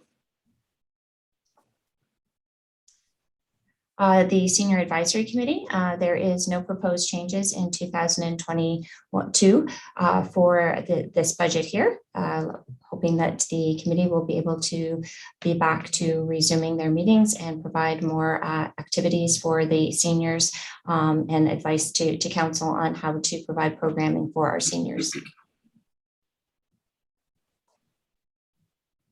Okay, this is pretty much status quo. Our crossing guards. So with our crossing guards, the only change here is the contractual inflationary cost for providing the service, crossing guard services under the contract with QB, 702.13, which will be renegotiated in 2022. Councillor Altenhoff. Thank you, Worship. And through you to Ms. Moy, I know we had discussions, I think probably about a month and a half ago with regards, there was a number of residents in the kind of the dish area of the old St. Clair Beach, it's all Tecumseh, but they were making their observations and really articulating a need for a crossing guard at the vicinity of the Kensington, Arlington, and St. Gregory's intersection. And I think, from my experience that certainly that intersection's seen some issues. I'm just curious, any opportunities for getting a crossing guard there, or, reaching out to the school. And I do recall at one time the school would actually facilitate and kind of provide crossing guards. Now I recognize that may not be something that's appropriate with the times, but just to see, can something be done for this intersection, which is being used quite a bit and perhaps would benefit from a crossing guard? Please. Through you, Your Worship, to Councillor Altenhoff. At the beginning of each school year, we do seem to receive various requests for additional school crossing guards at different intersections throughout the municipality. And those are usually intersections that are already controlled intersections. So the intersection you're referring to is actually a four-way controlled stop. Looking at the Ontario Traffic Council, they've and their guidance, controlled intersections with placing a school crossing guard is not going to control or deter poor driving behavior, I guess is the best way to put it. So that intersection, we have asked the OPP to provide additional presence or enforcement in that area, but a school crossing guard is not going to stop that poor driving behavior at an already stopped, four-way stopped intersection. So we have reached out to the school boards to inquire about foot patrol and bus patrols. And I understand that during the pandemic, some of those programs were discontinued, but we are continuing to explore opportunities with the school boards for reintroduction of that foot patrol program and to support local crossings. Just as a follow-up, Your Worship, through you, and thank you for that. Yes, please, Ms. Moy, in my discussions with some of the parents, again, in the Ward 2 area, I know they've noted a few close calls with that intersection, albeit I do know it's controlled. Like I said, I had an example that I provided to you in somewhat recent past of, not people obeying the traffic signage there, or in that vicinity. But please, yeah, if we can stay on top of the schools and, as we get out of the COVID-19 case, explore this opportunity for ultimately the benefit and safety of, the children and our families in our area, I think would be greatly appreciated. Thank you. Okay, any further questions or comments to Ms. Moy? Okay. Thank you, Your Worship. So moving on to the animal control budget. The only change here from the prior year budget is a reduction in the office supplies and equipment maintenance. This is largely reflective of a reduction in postage. With the town we've been endeavoring to collect more email addresses to deliver reminders regarding the dog tag program annually. We have also introduced a one-time dog tag. So it's renewable every year, but we would only be issuing one tag for the lifetime of the dog, which would be renewed each year. So we do anticipate a reduction in the postage costs, and that is reflective in this budget here. And moving to e-payments as well, we do expect that there will be some financial implications due to the cost of providing the service to this budget. So that is shown in the financial expense item of $1,000. And as Councillor Houston mentioned earlier, yes, the council did receive a report at their last meeting with regards to rodent abatement and did table discussions to the budget deliberations for funding for such a program.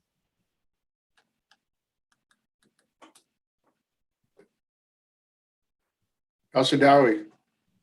Thank you, Worship. Through you to the clerk. So just looking here, is that $10,000 accounted for in what we're seeing, or is this something we have to make a motion to add it? The funding is not currently reflected in this animal control, but in the animal control budget as it is presented this evening. Ms. Mizek. Thank you, Worship.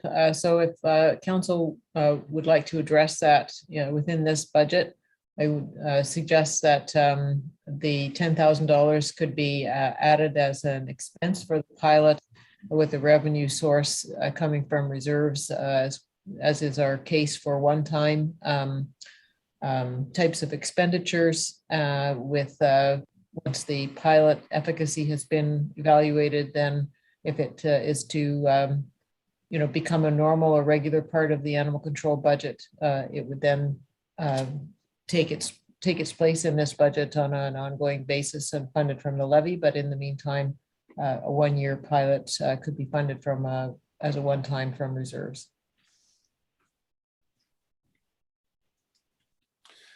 Councillor Altenhoff. Thank you, Worship. Yeah, I would, if the CAO went through you, Worship, excuse me again, I'm sorry. If Ms. Evans doesn't mind using kind of the recommendation she brought forth, I'd be happy to support that or bring it forth. All right. On that motion, Councillor Altenhoff and the recommendation moves, supported by Councillor Tonio. Any further questions or comments? Councillor Jobin. Thank you, through Mr. Mayor. So this is just for a one-year pilot, and we're still going to explore the needs and come up with the true definition of what the pilot will entail, because I get that. Okay, I have a dairy farm. It's no secret. There's also beef farms and horse farms in the area. And after the last meeting, and this was of discussion, the question was, could they submit their bills and receipts for their own abatement that they have been doing ongoing to operate their business, to maintain a clean and healthy, sustainable business. And I understand there's a difference between an urban rat and a farm rat. I'm just wondering how this is going to be implemented, and if they would be allowed to submit their receipts as well in the program. Yes, Ms. Evans.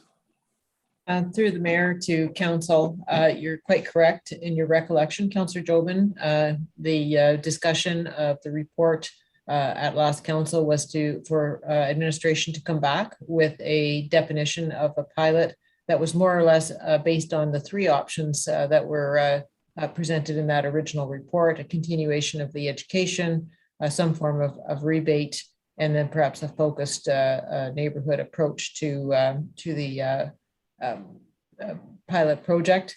So with that, we will work on coming up with one or two options or alternatives for council's consideration, and that would lend some definition to what this first allotment of $10,000 would look like. And then, to your point, carry on for a year and then report back on its efficacy. Okay, fair enough. Thank you. Thank you. Councillor Houston. Thank you, Your Worship. So if we do agree that we're not going to include it in the budget, and it will just be funded at a later date through reserve, is that something that we require to vote on or do any motion on today? Or would that just be something we deal with? I think this is basically a pilot, 1 year, $10,000 out of reserves. And I would surmise that administration will come back with, the proper report at the end of the pilot, and then the council will make a decision, if that's into the 2023 budget or a year-to-year thing. I mean, I think that's where I'm thinking where we should be going. And then I think there's other, before we actually hard press in terms of what exactly we're going to do. I think the report on those three options, the hybrids to it, the discussions we had from the previous meeting, I think are going to play into this. And then there's other issues, I think, that are aiding, especially in the urban side, the attractiveness of rodents. So, I think we're a little premature until we get that report that comes back from administration. Ms. Evans? Thank you, Your Worship. And I actually think that that council has already kind of committed the funds. It would probably be best to actually put it in the budget this evening through the motion. We won't obviously do anything with respect to the program until we have come back, because we have no determination from council yet what the program would look like. However, if we put it in this budget funded from reserves, it becomes part of the budget bylaw, and then we don't have to come to council to ask for that money to be put from reserves as a separate allocation. So with respect, Mr. Mayor, I think the motion on the floor is probably appropriate this evening. Okay, and basically it doesn't impact the bottom line, which is it's just out of reserves. Okay, any further questions or comments on the motion? All in favor?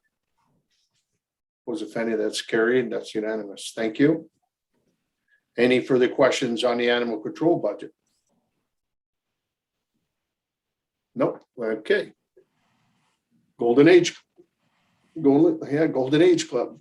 Thank you, Your Worship. The change here that you're seeing is, so the grant is an annual grant that we do receive from the Seniors Active Center for the Golden Age Club through the Seniors Active grant, which is an annual funding amount. The change here that you are seeing is a reduction due to the one-time funding that was received in 2021 for some renovations to the kitchen at the club.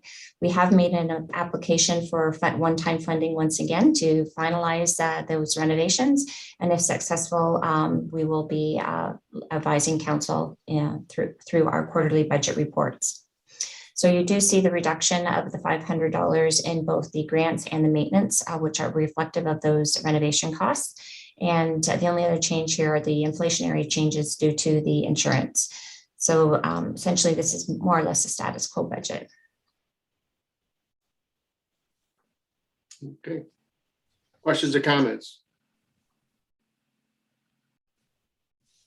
All right, hearing none. That's good. Thank you. Cultural and committee. There are no proposed changes to the Cultural Committee nor the Heritage Committee, which will follow. These budgets are status quo. Okay. Questions or comments? Hearing none, I think we're good. Heritage, we're good. Thank you, Madam Clerk. All right, Chief. You're on. Thank you, Your Worship, and through you to council. Looking after the fire budget, user charges, you can see an increase of $11,000. That's related to fire alarm registrations as well as development plan review. The 130,000 in transfer from reserves is a one-time transfer to cover off the costs of a fire master plan estimated at $100,000 and community risk assessment, which is estimated at $30,000. The largest change to this budget would be in wages and benefits. Included in that amount are the new deputy chief that was identified as part of the org review, as well as a new fire prevention officer position, which is budgeted for approximately half the year, starting in July. So a 50%, 0.5 FTE for that position. The increase in professional development, I would note that half of that increase is a return to the pre-2020 budget. The other half is to allow, number one, for professional development of the two new positions just mentioned, as well as continued development and education for the firefighters themselves. The increase in maintenance materials and supplies, the $3,000, that is largely an increase to uniform budget for the additional positions, as well as for ongoing improvements to the firefighters' uniforms. The increase of $2,000 for maintenance services is that represents cost for the annual inspection for the new high water rescue vehicle, which we hope to have fairly soon delivered. The contract services, the 9360, is airtime for firefighter radios to issue each firefighter their own individual radio, as previously reported out to council. The professional services of 130,000, that is the master plan and community risk assessment that I just mentioned.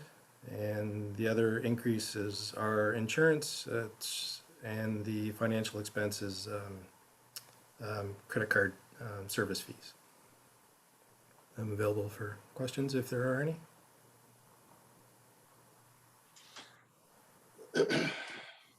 Yes, Councillor Rodenhall.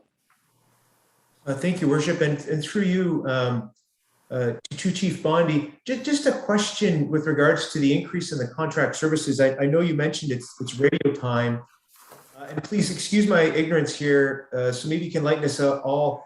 You know, it seems that on the order of $9,000 plus. I'm just trying to understand what are we going to be getting out of that. It seems that. Seems like a lot of money for additional airtime, I guess. And please, I guess I'm looking for a little education or information here to kind of help that. It seems like the number's quite big. Yeah, through your worship to Councillor Altenhoff. That fee represents airtime for additional radios.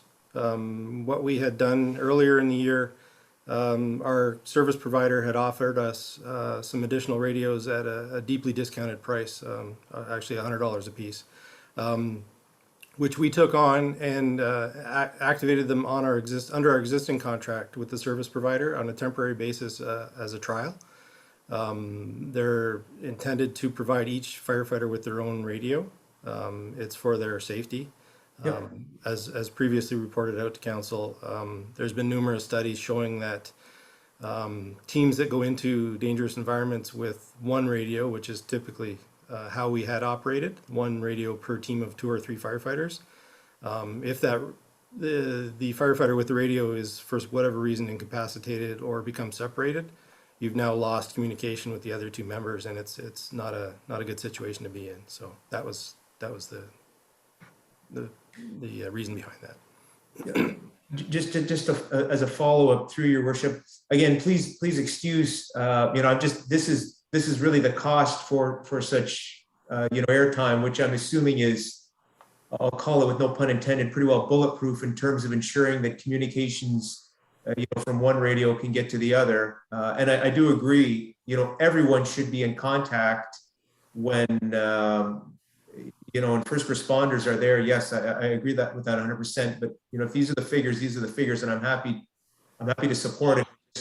I wanted, I guess, that justification, but you're indicating that's what the costs are. So I appreciate that. Thank you.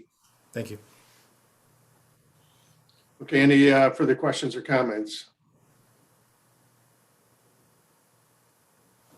I hear none. Okay. Emergency measures? Thank you. Now the emergency measures budget is a status quo budget with the exception of a small reduction in professional development, a little bit of training savings for this budget.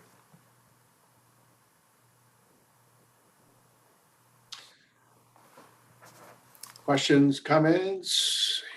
Hearing none. Thank you. Bylaw?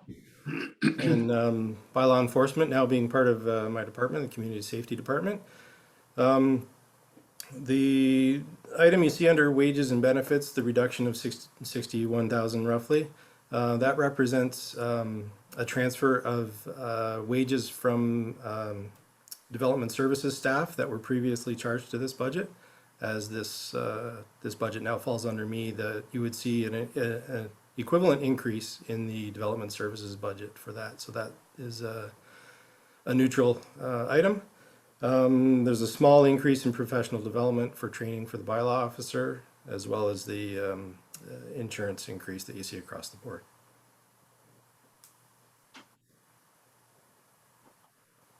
Questions, comments? Yes, Councillor Outnow. Thank you, Worship. And I'm sorry to be inundating everyone with questions here through your Worship, but I just want to confirm, Chief Bondi, again, I appreciate you articulating the point of that reduction of about 61K in total wages and benefits. But do you foresee any kind of negative impact to bylaw enforcement, or will stay status quo or better? No, actually, bylaw enforcement will probably at least stay status quo. I'm anticipating an improvement in the service, given the additional fire prevention officer is also a bylaw officer. So you should see an improvement in service. Thank you very much.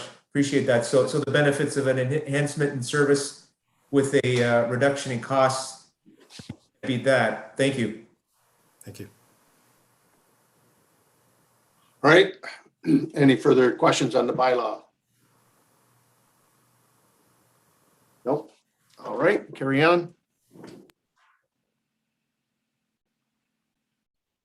So with that, it's almost 6 o'clock. So why don't we break until let's say 6:20, and we'll reconvene with Public Works and Engineering.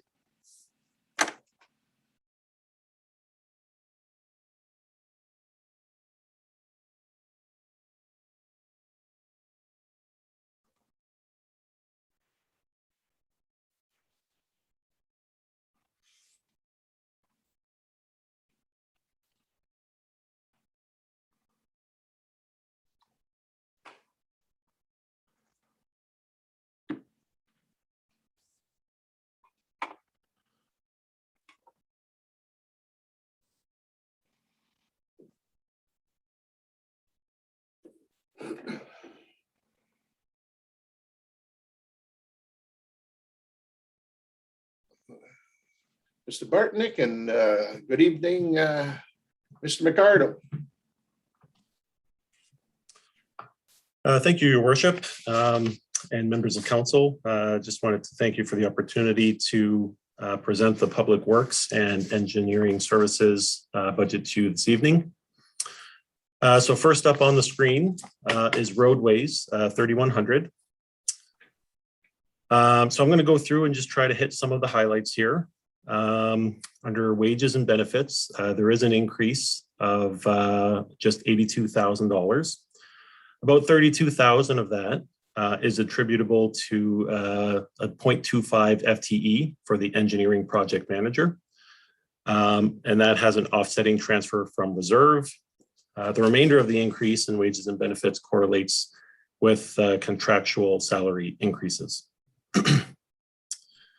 As we scroll down under maintenance materials and supplies, we are showing a decrease of 6,000.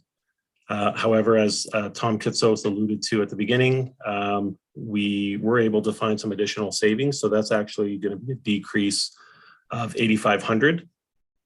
So that's a decrease of a one-time budget of 25,000. That was for the electrical repairs and vegetation replacement at the Highway 401 gateway signage, an increase of 4,000 for street signs, an increase of 10,000 in gas due to inflation, and an increase in 2,500 in equipment rentals for additional roadside ditch cutting. And again, that correlates to a decrease of 8,500 with the additional cuts. Under maintenance services, we're showing an increase of 8,150.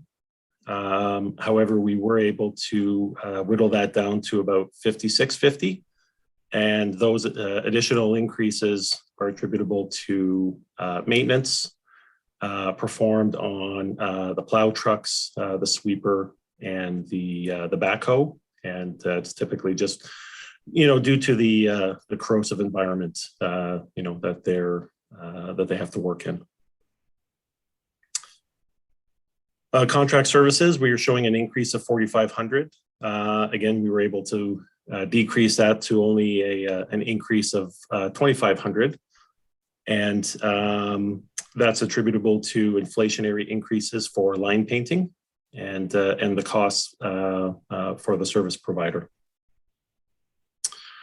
Under insurance, we are showing an increase of 10,900. That's attributable to inflation. And we are showing a decrease of 5,000 under other. And that's for the removal of a one-time budget item to purchase COVID-19 supplies. If there's any questions on Roadways 3100, I'd be happy to answer them now. Councillor Altenhoff. Thank you, Worship. And through you to Mr. Bartnick, just a question regarding professional services, just looking at the historical past and what you have for the 2022 budget. Is it that we're just returning to kind of pre-COVID conditions with regards to kind of that line allocation? I just want to make sure we're not underestimating our our finances for that line item. Yes, you're correct. I think it's just trying to get back into line into a kind of a post-COVID, operational budget. Thank you very much. Okay, any further questions or comments? I see none. Carry on, Mr. Bartnick. Thank you. Next up is winter control, 3,200. So we do have an increase of about 5,600 in wages and benefits due to contractual increases, as well as an increase of 5,500 under maintenance materials and supplies, and that's for inflationary increases for salt. If there's any questions? Just on that, I know Kirby kind of takes care of the road salt and that. I mean, normally are we still taking advantage of off-season purchase of salt and loading up our sheds? Yes, absolutely. So it's my understanding the price increase kicks in about middle of the summer. I think it's July 1st. So after the winter season in the spring, we do try to stockpile the two salt sheds as much as we can with the cheaper salt. Okay. Any further questions or comments? All right, carry on. Okay, next up is street lighting, 3,500. We are showing a decrease of 5,000 in utilities. and that was to be more in line with historical expenditures. If there's any questions? No, not when it's minus 2.4%. Okay, next up is garbage collection, 4,400. So we're showing an increase of 25,100 in contract services, and that's due to inflationary contractual increases and a small allowance for new homes.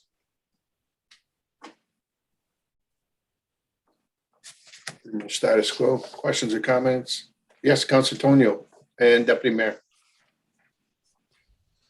Through you, Mr. Mayor and Mr. Barton, on the leaf collection program, if it was reduced to like twice a month instead of once a week, it would be significant savings, A, and B, would there be an environmental factor if it was done to the environment or to homeowners having to retain that product for an extra 2 weeks? Through you, Your Worship, I don't have the information offhand, but it is my understanding that that option was explored when renewing the contract with the service provider on doing yard waste every other week as opposed to every week. I don't have those figures available though. However, we could provide those after the meeting. Thank you. If they're significant, thanks. Yeah.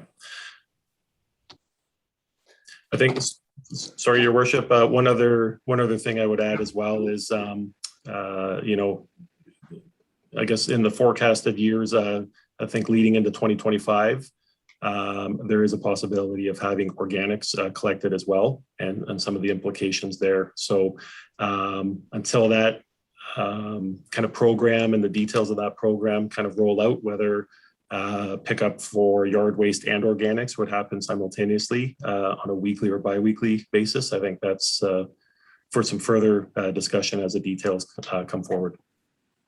Well, in particular, if you got, you know, the wet organics, I wouldn't want to see that picked up every 2 weeks. The smell would be, you know, I think we'd have an issue, you know, with that. But yeah, the county's working on that. So it's a good point that you brought that up, Mr. Bartnick, because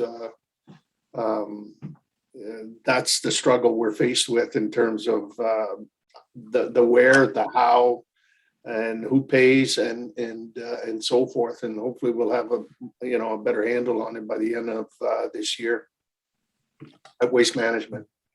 Yeah. Follow up, Mr. Mayor? Yep, go ahead. Thank you. On the collection of the waste, I believe it'd probably be with less in the summer months too. So, you know, if we had a reduction in that time, I know spring's busy, I know fall's busy when the leaves drop, but maybe in that in between time, we might have less requirements for collection every week during just that period. I don't know if that would be something to explore option. So just an option I wanted to provide that I had in my mind. Thank you. Yeah, through you, Your Worship, we would have to definitely review the contract that was signed. It's my understanding we signed a 5-year agreement with, I believe, an automatic renewal for an additional 5 years. So we'd have to revisit that agreement and see if there would be potentially opportunities to renegotiate the level of service and the costs associated with that. Thank you for doing that. Thank you. Yeah, maybe that question, Councilor Tonio, could be put on to the, I think at the end of next year, the customer satisfaction survey. Good point.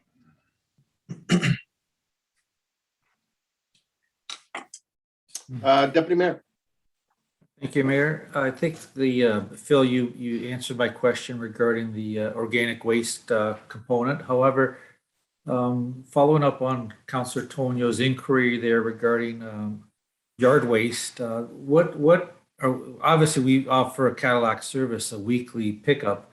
For example, our neighboring municipalities, City of Windsor, LaSalle, and Lakeshore, you know, what are their service levels for leaf yard waste pickup? The reason I ask is I know for a fact that there's relatives and family that bring their grass clippings to Tecumseh. And again, it's a minority, but it is done because they know every week Tecumseh has yard waste pickup compared to the other places is it might be bi-weekly. So I'm just curious if you follow up with that, in terms of what our municipalities are offering. So it's a comparison. And then also, is there any, you mentioned a 5-year contract. When does that come up? Just curious in terms of the year for garbage collection.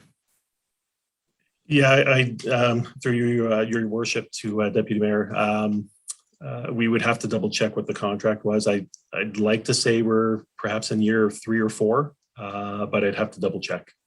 Wasn't it a 10-year contract that we signed, the last one? I believe so. I think it was a 5-year with an automatic renewal for an additional 5-year. They wanted, I believe the service provider wanted that certainty when purchasing some equipment. And the follow up with that, Mr. Bartnick, because Solid Waste Authority does do our recyclables, and I believe that's contracted out.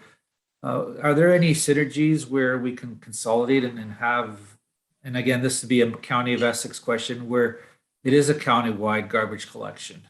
Would it ever get to that? And that could be another day's discussion, but I'm just thinking of, if all the municipalities are collecting garbage, they have their own little contract, they're very similar. Would there be any savings if the contractor were able to say, look, I can collect and pick up the garbage for the whole county? Through you, your worship, definitely, I think when you can group together a similar type of service, there's potential for efficiencies and cost savings. The challenge might be the difference in level of service, as well as kind of the timing of each of the individual municipalities of when their contracts expire or get renewed, right? So there would definitely have to be some discussion around that scenario. Perhaps that could be maybe a CEO, when they meet with the other CEOs in terms of finding efficiencies, that could be one area. The other on the recyclables, and that there's producer responsibility that's coming to bear. So that might change the whole scope of the recyclable piece. And as we know, the government has said that the producers now have to accept the responsibility of collection and disposal of recyclables. And that's coming shortly. Madam, I think, yes, Mark, please. Lost you there. No, it's okay. Through the mayor to the deputy mayor. The other consideration in terms of regionalizing, I guess, the service to the county level is that there may be a requirement under the Municipal Act for, especially if you're going across the board, all of the area municipalities, that triple majority process under the Municipal Act to elevate that service to the county level. So it wouldn't necessarily just be it depends on how you want to do it. It wouldn't necessarily just be sharing service. It may be lifting the thing completely up, which would require that triple majority process.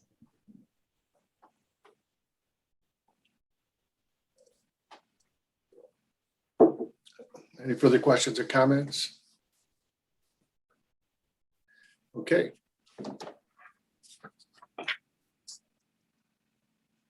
Okay, next up on the screen is garbage disposal, item 4,500. And there is an increase in $20,000 in contract services due to inflation and contractual increases and a small allowance for new homes. Okay, this one's pretty status quo. Questions, comments? Hearing none.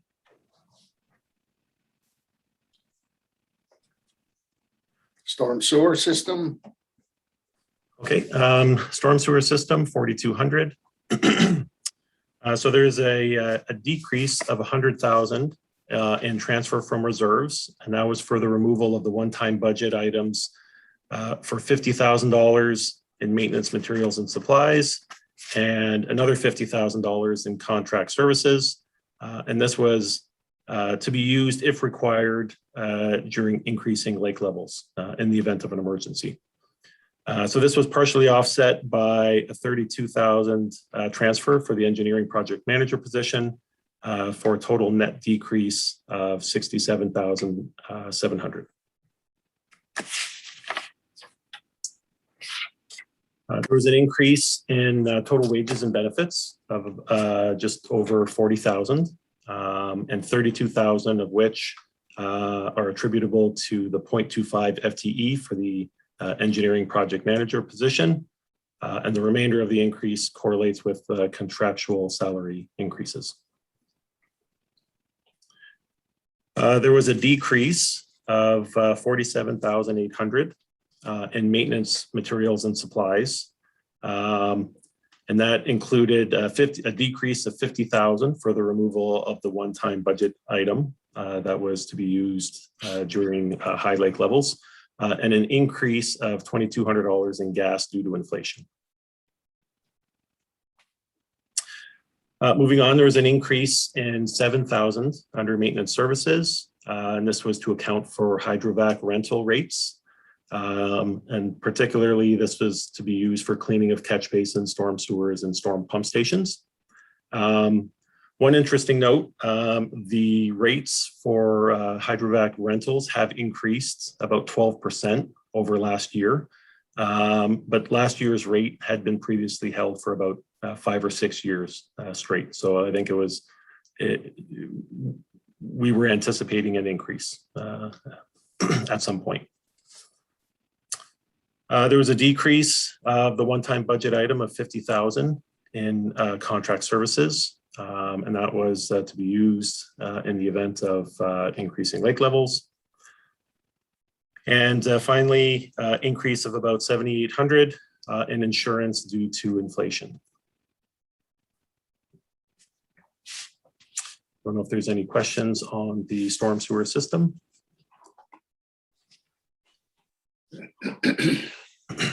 Questions or comments? Yes, Councillor Altnoff.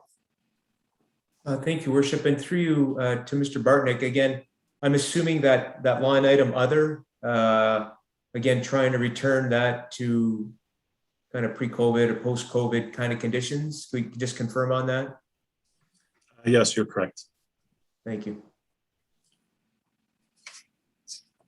Other questions or comments? Yes, Councillor Dowie and Councillor Houston. Thank you, Worship. Through you to Phil. Just wanted to just ask a question about the engineering project manager position. So with this change, is it in the future, is it going to be accounted for in much the same manner that a quarter of the position will be here and the rest of the position will be accounted for in other budgets? Or is this just a one-time placement for that and it's destined to evolve? Through you, Your Worship, to Councillor Dowie, and I'll encourage Tom Kitsos to jump in if I'm speaking out of line, but it's my understanding the engineering project manager position was to be paid for a quarter out of storm, a quarter out of roads, and both of those were out of the life cycle budget or out of capital, and so that would require a transfer from reserves. And then the other 50% would be out of the rates, out of water and wastewater rates.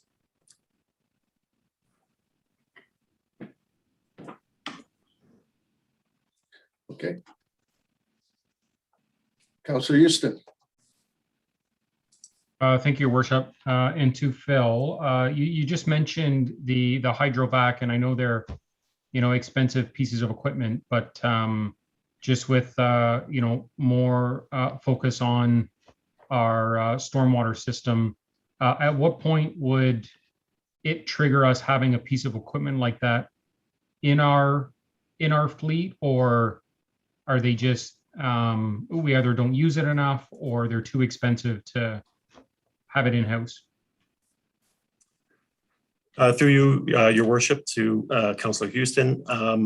So we do have two pieces of equipment that have a smaller Hydrovac capability. One is the valve turner in the water division.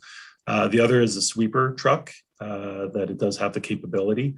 I would suspect that purchasing a a larger Hydrovac truck would be quite expensive. And in order to see a return on that investment, we would have to keep that in use almost continuously, right? So I think the approach we've taken is to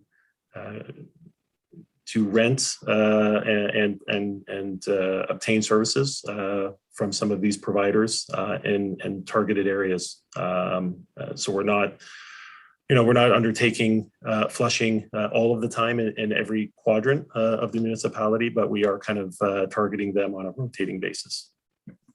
Okay, thank you. Okay, any further questions or comments? All right, carry on.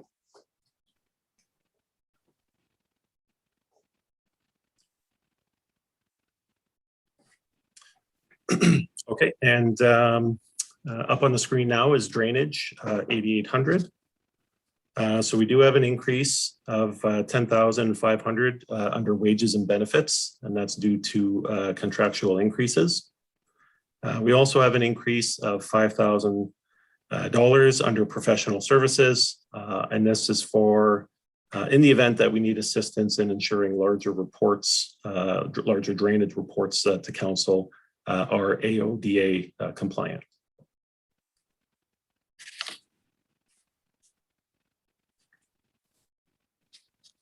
Great question.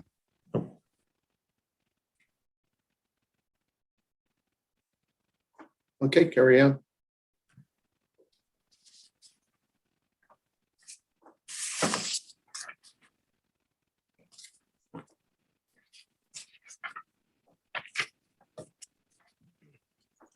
Okay, thank you, Your Worship. Up next is the sanitary sewer system, 4,100.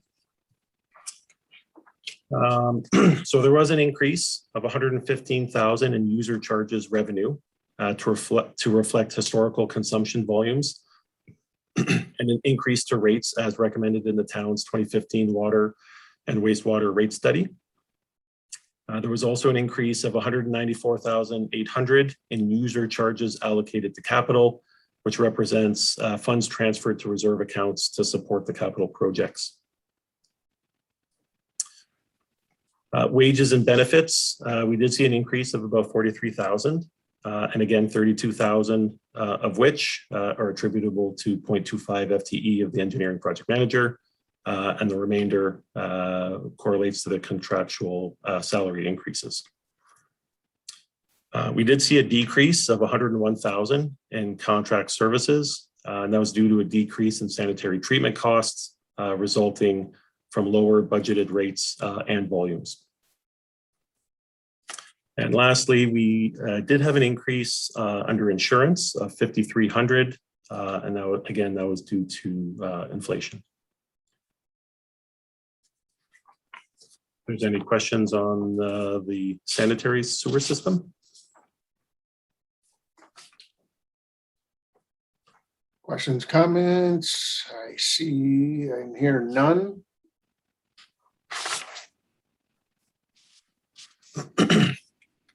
Water. Hey, thank you, Your Worship. Waterworks system. So there was an increase in 87,000 in user charges revenue due to an increase to rates as recommended in the town's 2015 water and wastewater rate study.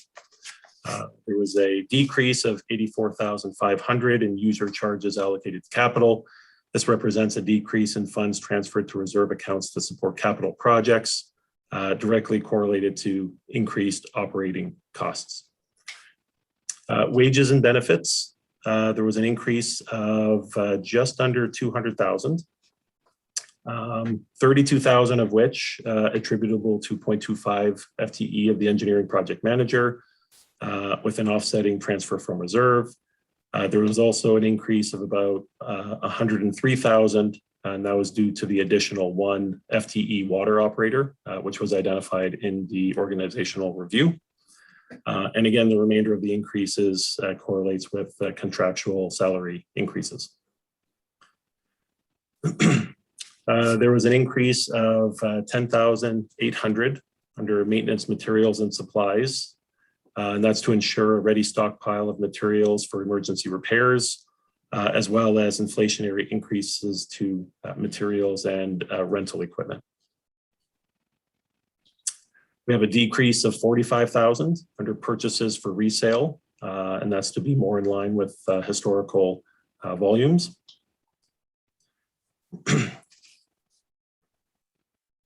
And we have an increase of 24,800 under maintenance services. And that's to be able to obtain assistance from contractors with potential water main breaks and repairs. I think what we're finding is with the number of capital projects as well as developments that are on the go, our water employees have been dispatched to undertake inspection services, and we want to ensure that we have the funds available if need be during an emergency water main repair to rely on some outside contractors. And lastly, we do have an increase of $7,300 under insurance due to inflation. If there's any questions on the waterworks system? Questions or comments? Seeing here none. Carry on. I believe that that's all for me. Thank you very much. Okay.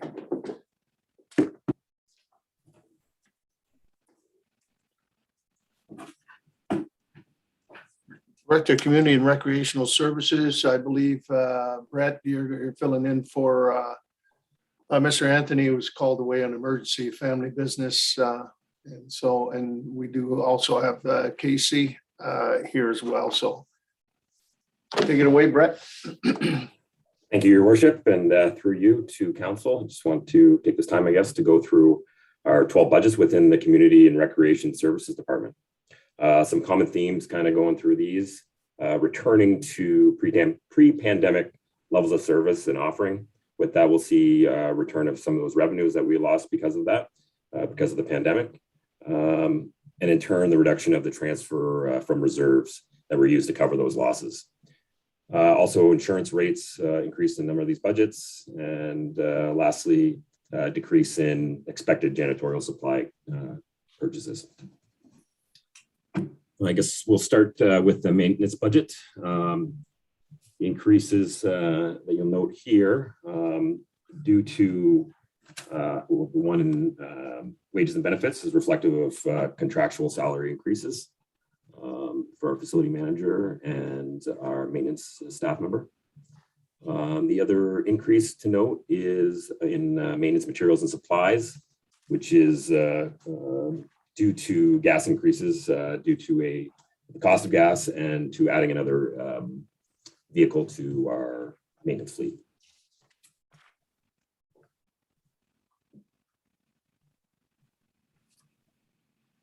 Any questions or comments? There are none. I will start to carry on. Okay, at this point, we'll move on to the parks budget. Over the past number of years, over the past couple of years, we've been fortunate enough to receive some significant grants from the federal and provincial government to cover some of our staffing. We haven't, we're not expecting the same amount of levels come for the 2020, but we've increased that expectation by 15,000. Also, a number of, related to coming back from pre-pandemic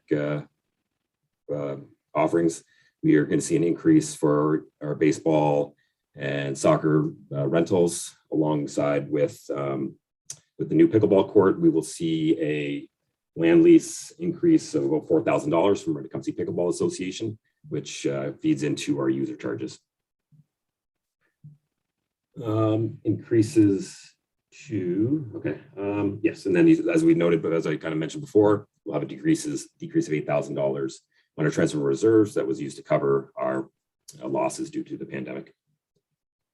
Increases in wages, benefit due to contractual salary increases, and an increase to professional development, going back to a partial increase, going back to closer to what we were at prior to the pandemic. Maybe materials and supplies, a slight increase here. That is due mostly to increased landscaping needs at Town Hall and inflationary increases to flags that we use around the town. Also in that will be a decrease of $800 to janitorial supplies. Increase $5,000 to maintenance services.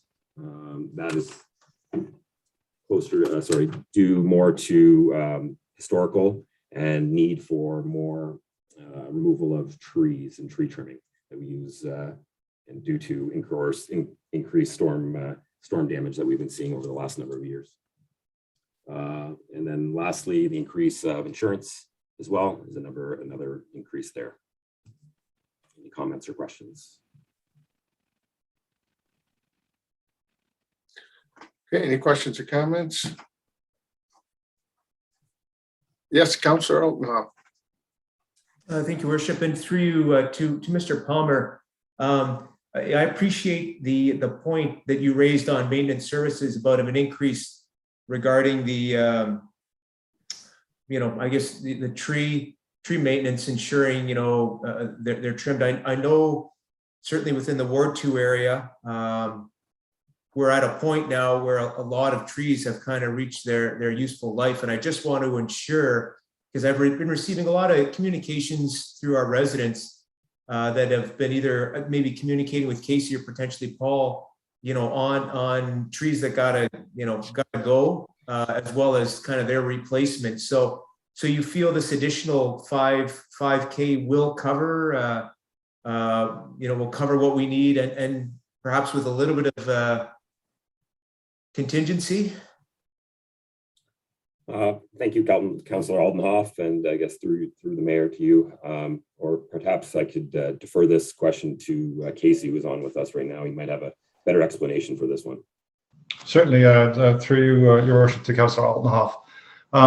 Yes, we're budgeting 5,000 increase for this year, and I believe we're projecting additional annual increases of $5,000 in further years.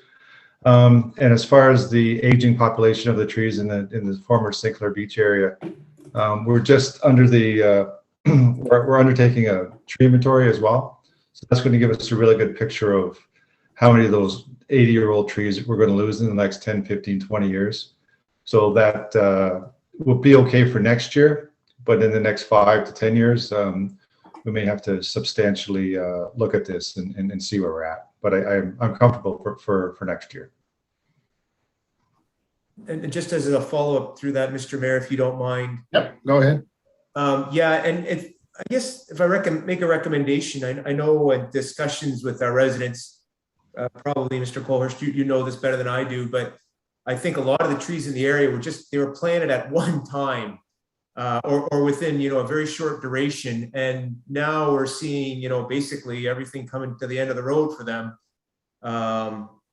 So I think if we can use like a staggered type approach where we, try our best so that we can kind of increase longevity and, help minimize maybe impacts to the future would be best. So just a comment for you, perhaps you're already aware of it, but just something to consider. Thank you. Thank you. Any further questions? All right. Okay, carry on, Mr. Palmer.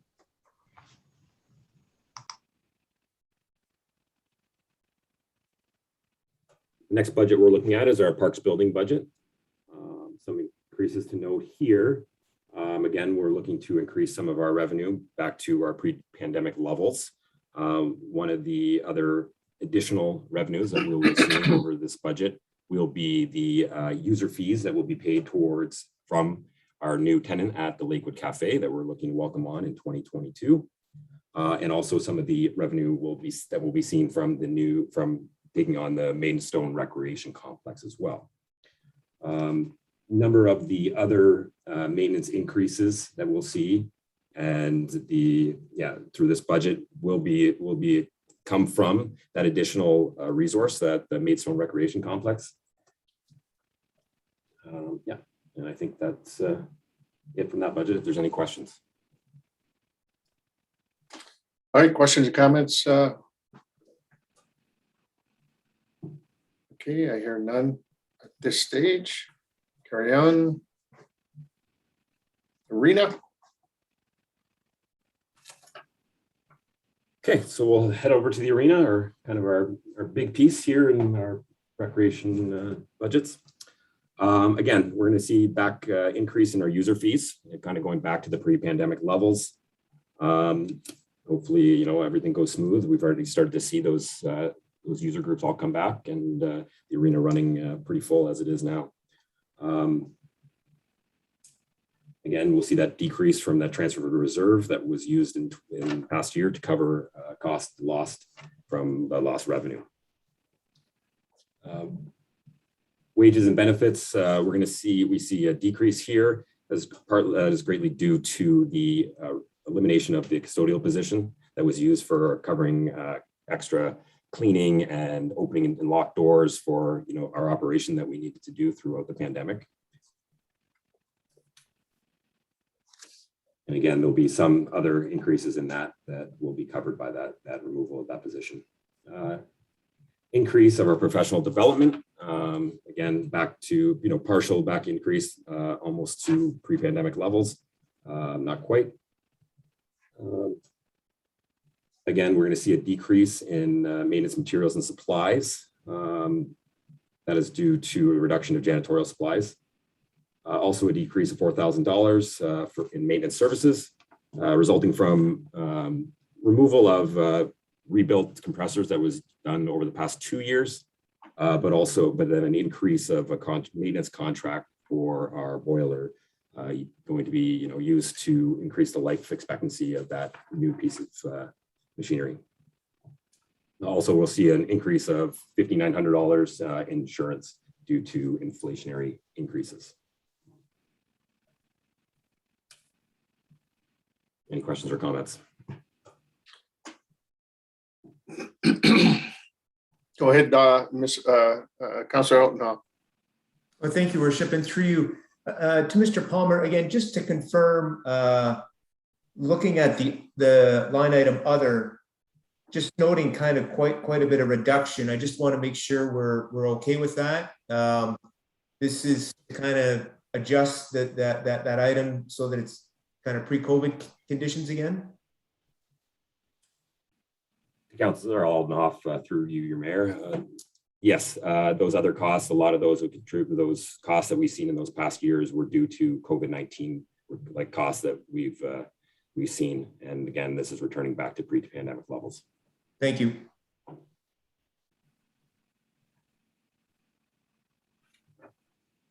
Okay. No further questions or comments. Hearing none, then carry on. Moving on to the recreation programs budget. Again, we'll see, we're going to see increase of our user charges going back to pre-pandemic levels. We are looking forward to offering our day camp once again, which we get a lot of that revenue that you see here from there. Again, the costs for wages will be increased due to having to staff that day camp.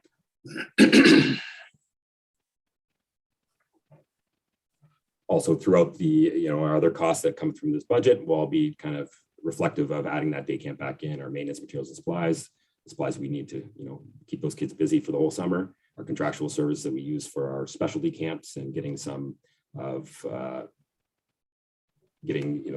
contractual services is more our busing and our, let me double check that, sorry. Yeah, more of our busing, and then our professional services, our contract, instructors that we get in for some of our specialty camps. Any questions or comments? On the programs, Mr. Palmer, and I noticed, not that I want to add more costs, but obviously when all the day camps, and now you got all the kids and others and seniors and all the different programs that we do have, and that Where does the liability lie on in terms of providing insurance protection? Does that just fall under the building itself? Because I don't see, unless I missed it, but I don't see anything there in terms of, and I'm kind of, it looks like we're insurance, poor, as we would say, but in terms of protection to the municipality, because obviously things happen. So would that fall under the facilities? I'm not 100% sure to the answer to that. I don't know if Tom can help us out on that one, but I believe, yeah, you might be onto something saying that kind of coming out of the facilities that we're in. So if we're at the arena for our recreation services, or for our recreation programs, or at our parks, that's where those will fall under. Go ahead, Mr. Kitso. Through the mayor to council. Yes, so the insurance would have been allocated to the arena. Initially, those programs were in the arena department. So the insurance would be within the arena department.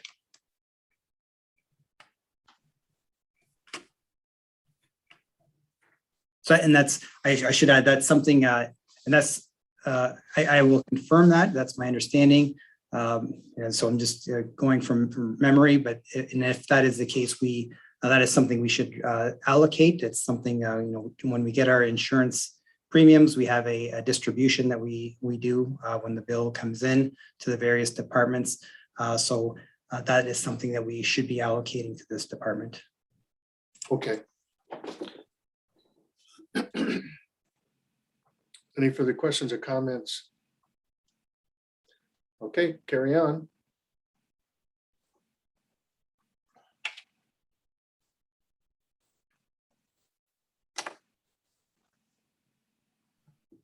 The concession budget for 2022, as you can see here, we are not expecting to open up the concession for this year, for next year. And if, this will be a discussion that we will be having throughout this next year to kind of determine what direction we want to go into in terms of running the concession. We do not expect to run it in-house for next year. Any questions or comments? I guess my only question for me would be, are we getting, now that we're going to ramp up, is basically we're supplementing with machines, somebody wants to buy water, bring their own, I guess, but pop or anything of that nature, and that be through vending machines. And I'm suspecting that we might get some pushback from the users or the user groups. So we anticipated that. Yes, and you're correct. The use of vending machines, we'll do our best to keep those stocked and filled. Again, with the mask mandate, we're trying not to encourage people to be eating in the facility. We're trying to keep their masks on. I know people are, they'll bring in their outside coffees a little bit. We're not trying to encourage that sort of thing. Again, talking with the other recreation managers throughout the county, we're seeing that there's only one, I believe Essex might be the only one that is open currently, and the other one's only open for their, their junior games like the Leamington Flyers or the Windsor Spitfire games. So again, it's a common theme throughout the county. It's something we're discussing as an entire group and kind of seeing where we're going. Yes, there will be some pressure that comes, and again, I know that Paul has plans to, discuss this further and potentially look to contract this service potentially as an option. Again, all those things will be presented to council as we come up with some type of solution. Okay, thank you. Did you want to weigh in, Margaret? No, nothing further. I think Brett's covered it off very well. Thanks. Okay. Any further questions or comments? Okay, here none. Carry on.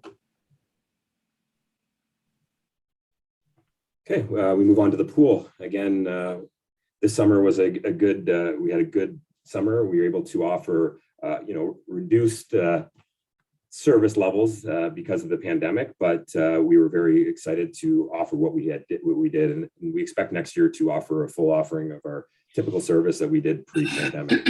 Again, we will see here, an increase of our user charges. So the revenue reflective of what we had done in previous years in line with that. Again, wages will be increased because of the need for staffing that we need to offer those programs. Again, another increase that we will see that is greater than pre-pandemic levels is the insurance level. The rest is in line with what we had the rest is in line with what we had offered, what our expenses were pre-pandemic. Any questions or comments?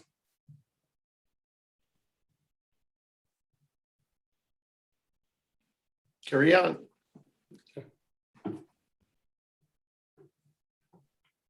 The library budget, some small increases here due to inflationary increases that we're seeing and some expectations of maintenance services and keeping that building up to par for our library board. All right, thank you. Any questions or comments?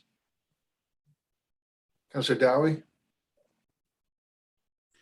Thank you, Worship. Certainly, I appreciate the efforts to advance this. I know every so often I obtain the reports of just our aging facility, and certainly I expect that we'll have some renewal efforts to be made in the near future for the building.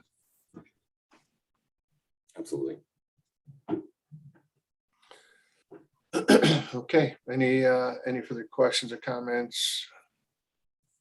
Hearing none, then carry on.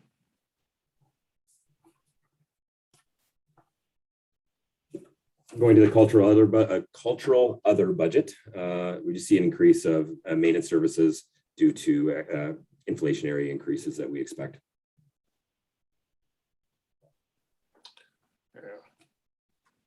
Pretty much status quo. Anything else? Any questions or comments? Hearing none, then carry on. The Corn Fest, as discussed previous, the Corn Fest for the 2022 year is not. We are not going to run the Corn Festival this year, and in turn, we'll be hosting and contributing to the 100th anniversary celebration that we've already talked about a little bit and planning for this summer. And again, staff time will be allocated to help out with that event. All right, I'm sure there's no questions or comments on this one, so we'll carry on.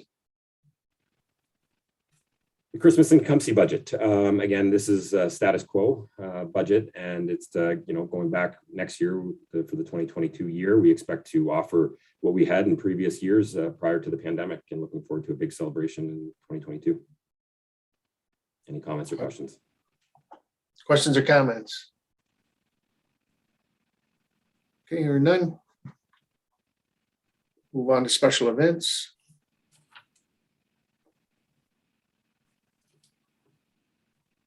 Okay, our special events budget. Again, we'll see a small increase in wages due to adding, I think, 174 additional hours to our special events assistant that is already with us. Again, that'll add, to the start and end of season a little bit, kind of more in line with our seasonal collective agreement.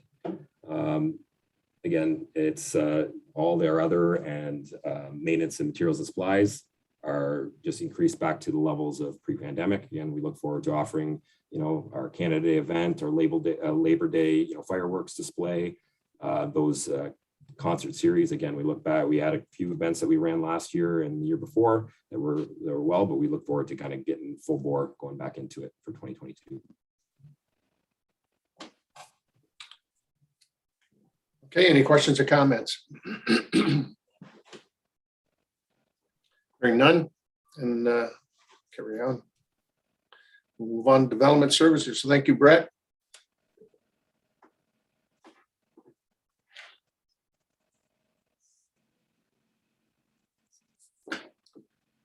Mr. Hillman. Good evening, Mr. Mayor and Council.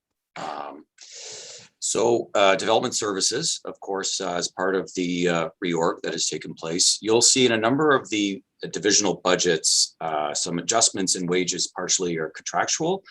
Some of those are a function of FTEs that have moved around a little bit to accommodate, for example, with bylaw enforcement, although we have an individual body that's moving into the community services area, there are a number of us who were also involved and had time allocated there. So you'll see some of the budgets maybe are going up a little bit because we have FTEs going back into certain service areas.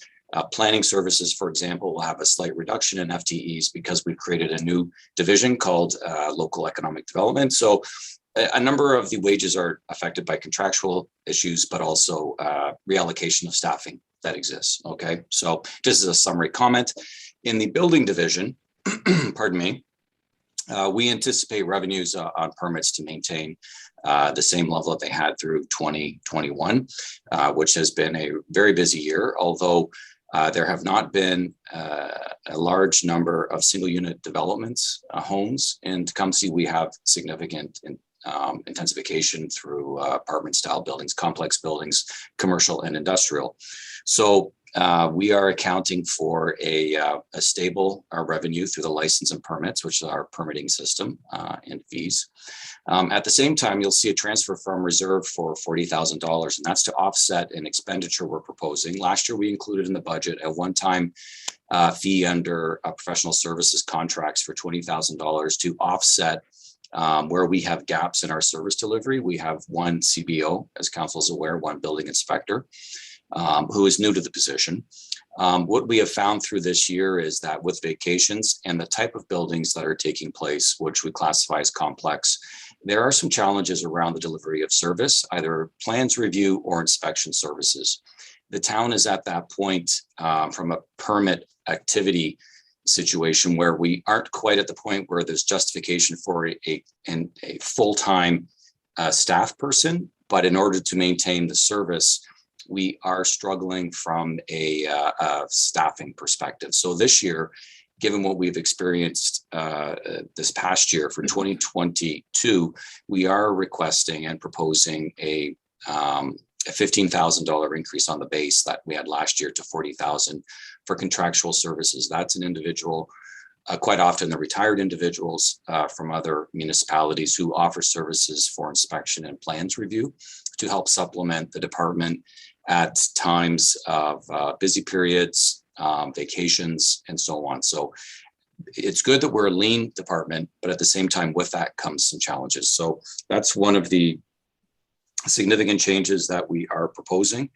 And other than that, really, it's a status quo budget from that perspective in the building services area.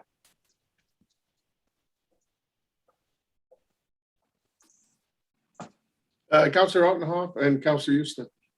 Thank you, Worship. So just to confirm again, then under that professional services, that line item of 43,500, that's a result of this seeking out basically other experts to assist with kind of reviews and so forth.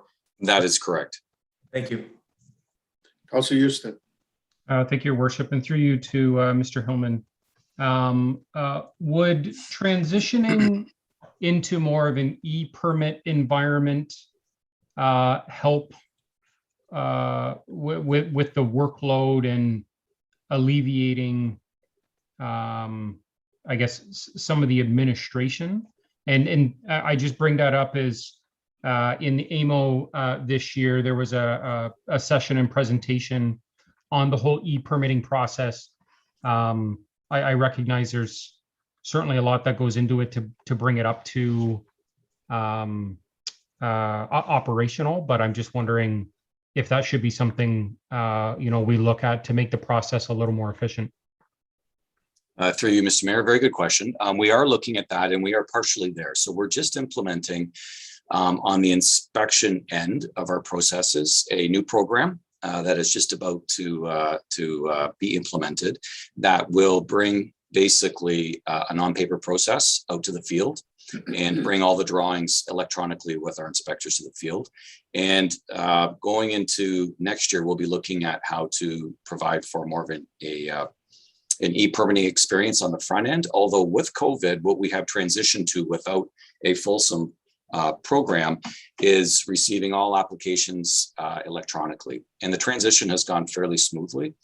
The one thing that I would say, although there can be efficiencies found, one of the challenges with the complex building is just the nature of the inspections that are taking place. That's on the inspection side. On the plans review side, you still need a human being looking at the plans, reviewing them, and as I know everyone can appreciate, the code is a complex system, and the code has been changed recently to allow for individuals to come forward with different solutions to issues. So it's quite a challenging process, but we will continue to look at efficiencies through things such as e-permitting, and we're sort of going halfway in, and we hope to get to the other side sooner than later. But we will still be challenged on the two fundamentals: plans review and inspections. Thank you. Yeah. Any further questions or comments right now? All right, Mr. Hillman, carry on. Okay, thank you. And yes, transit. So a few things to note in the transit budget, and we certainly were impacted by COVID. And having said that, there were funds made available through the province under the provincial SRA funding, Safe Restart funding, which supplemented some of our expenditures with no fares. We were supplemented through that funding program. So you will see that we are anticipating, just move my line here. For 2022, we are going back to an increase pre-COVID on our fares. We anticipate through the introduction of on-demand, and it is expected based on experiences in other areas, an increase in ridership. So we are anticipating an increase in revenue.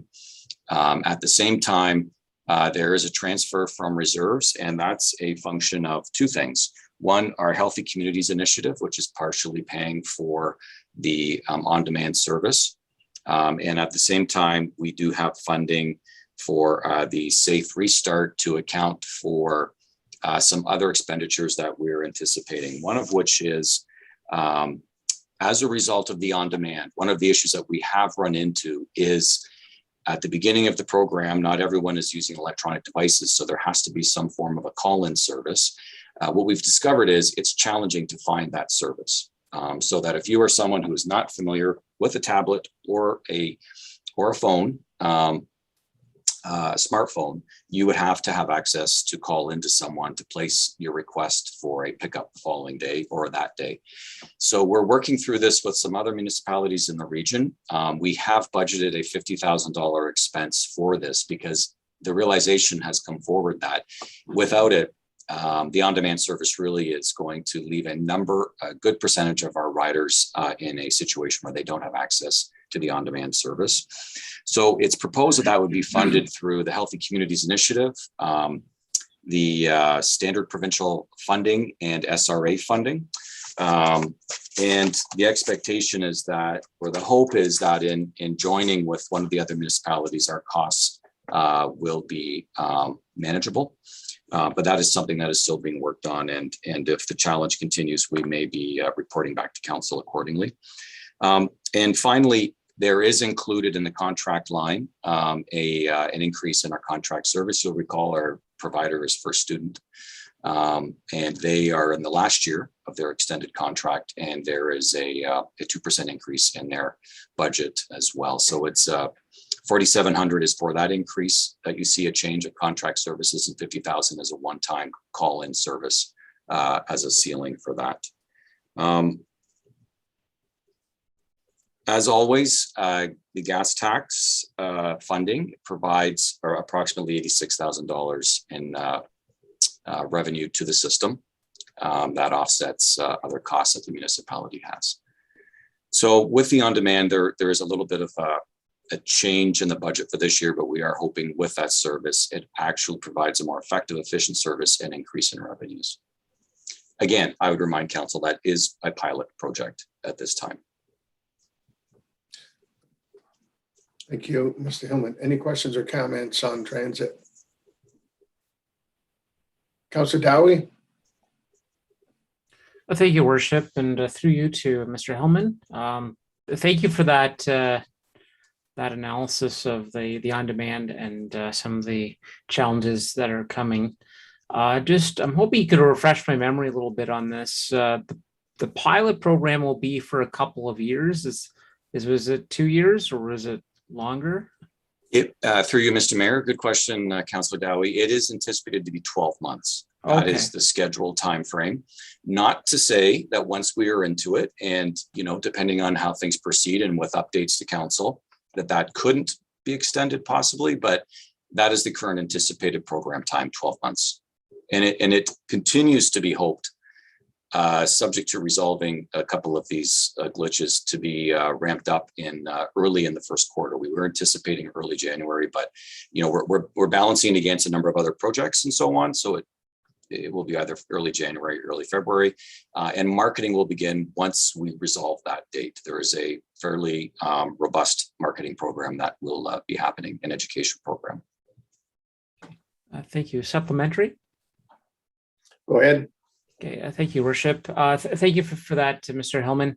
And just looking a bit towards the future, I know I can't wait for the on-demand, and it's going to be pretty innovative to try it out and to see how effective it is, especially given the prevalence of ride sharing and having convenient transportation that can open a lot of doors. But I just was hoping for maybe a bit of maybe context for what we've been going through. We're far from alone in being a transit authority that has waived its fees and its fares, and that ridership has dropped. I guess looking at how we've gone through the last couple of years, would you say there's any distinctiveness between our situation and those of some of our colleagues who operate similar sized transit systems? Through you, Mr. Mayor. Again, very good question. Chad Jeffries here this evening. So if Chad maybe wants to come on and help supplement this, I'll briefly indicate. And as you know, Chad basically manages the transit system and the contract and the on-demand program that we're bringing on. We just gathered some data and looking at our numbers compared to LaSalle. And I would say that although they've only been in operation, actually surprising how time goes by, in 2017 for 4 months, but then complete years after that. Our ridership is quite similar, but they went through the same trend over 2020. There was a dramatic dip. And we have monitored with other transit systems what has happened. And I think it's quite characteristic of all of us running transit systems, and that everyone was adversely affected through COVID, through significantly reduced ridership. Fortunately, I think I can say quite confidently that through the funding provided primarily through the province, there's been an offset in terms of the financial impact. Unfortunately, there were other negative attributes that came with that, which was a really serious drop in ridership. But Chad, if you want to add anything perhaps to that. No, I can just confirm that is the case, and that the municipalities I've talked to have experienced the exact same trends. I'm in contact with my counterpart in Leamington, who we commiserate a bit on what we've experienced over the last year. And like I said, they've experienced the same drop. They're not charging a fee at the moment either, and they're also looking at an on-demand service for the upcoming year. So yeah, but what we're experiencing through the last year and a half is not abnormal in the transit world.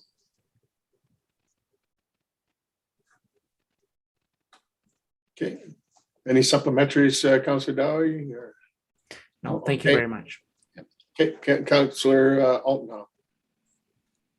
Thank you, Worship, and through you to Mr. Hillman. So I just want to clarify on that contract services increase of 54,700. I think the 4,700 you've indicated is associated with just general salary increases for the first student, I believe, and the 50K was kind of for a call-in service, associated with the pilot program. Sorry, I'm just looking at the numbers, thinking about it now. I mean, it seems pretty significant amount for that pilot program. While I I do indicate we need to have something in place to facilitate, some kind of call-ins. Do you think that 50K is just a bit excessive? And is there any other alternatives that, could help see that be reduced for that period of, 12 months?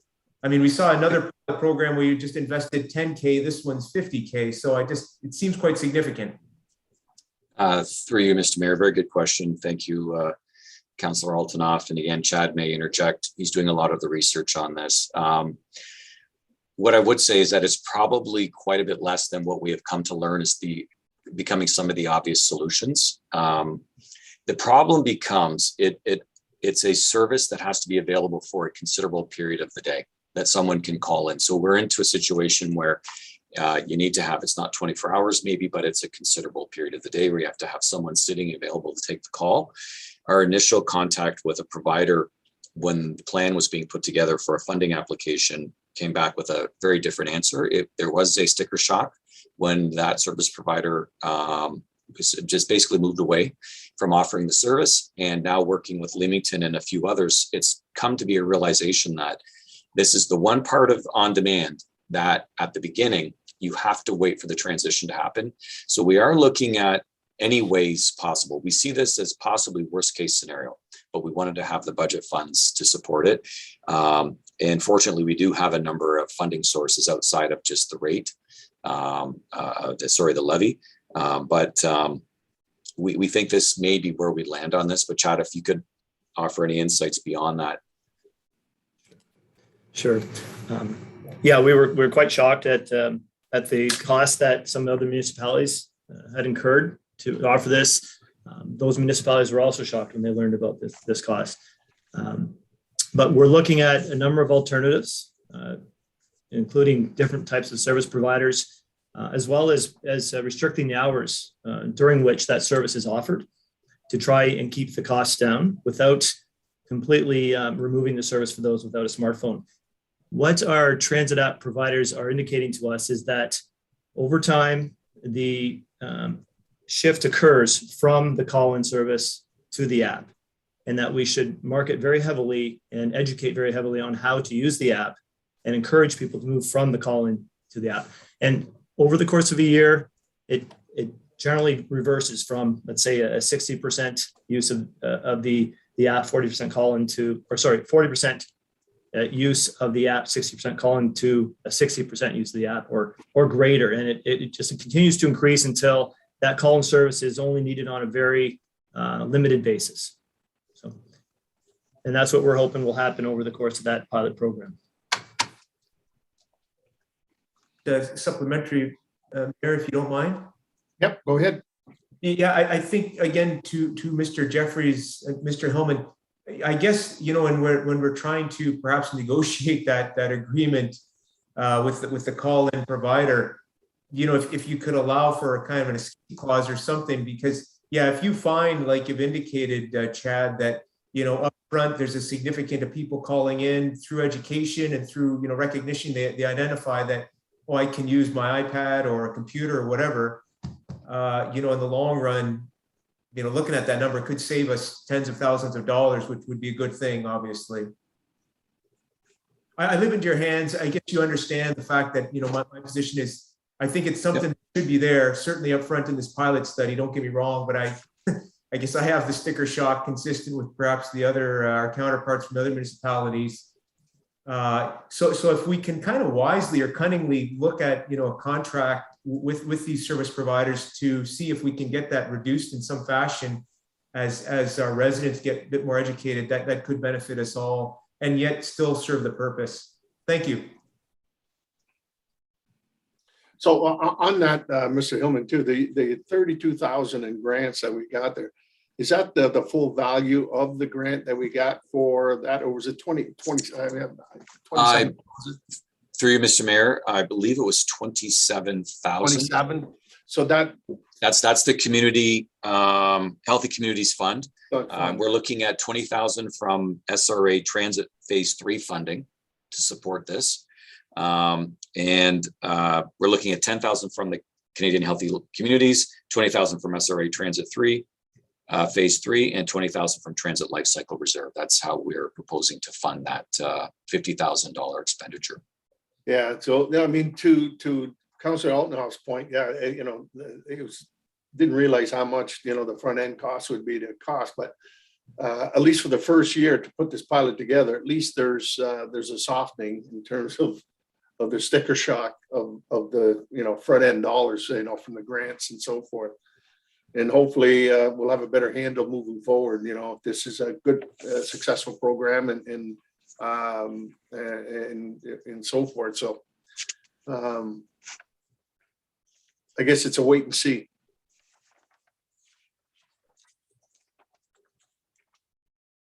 Okay, anything further on transit?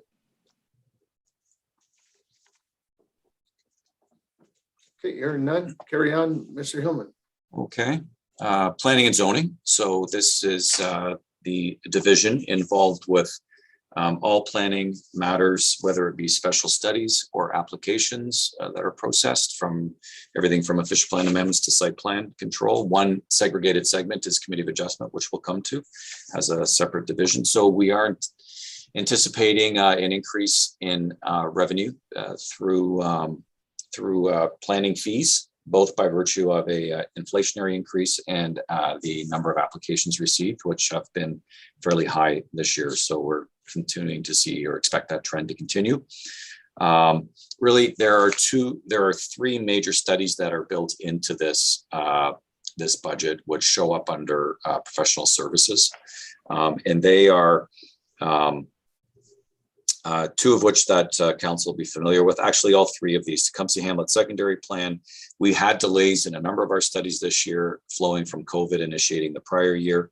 So we are looking at Tecumseh Hamlet Secondary Plan completed in 2022, and there's professional services for engineering and planning services for that to complete that study. In addition, there's a development charge bylaw, not a new bylaw that we're doing. You'll recall we did adopt one in 2019, and they go through 5-year cycles, but there were some changes to legislation around Bill 108 and Bill 197 that the provincial government had brought in. At the time, we thought there was going to be a new mechanism for collecting the cost of development infrastructure through a CBC, a community benefit charge that you might recall.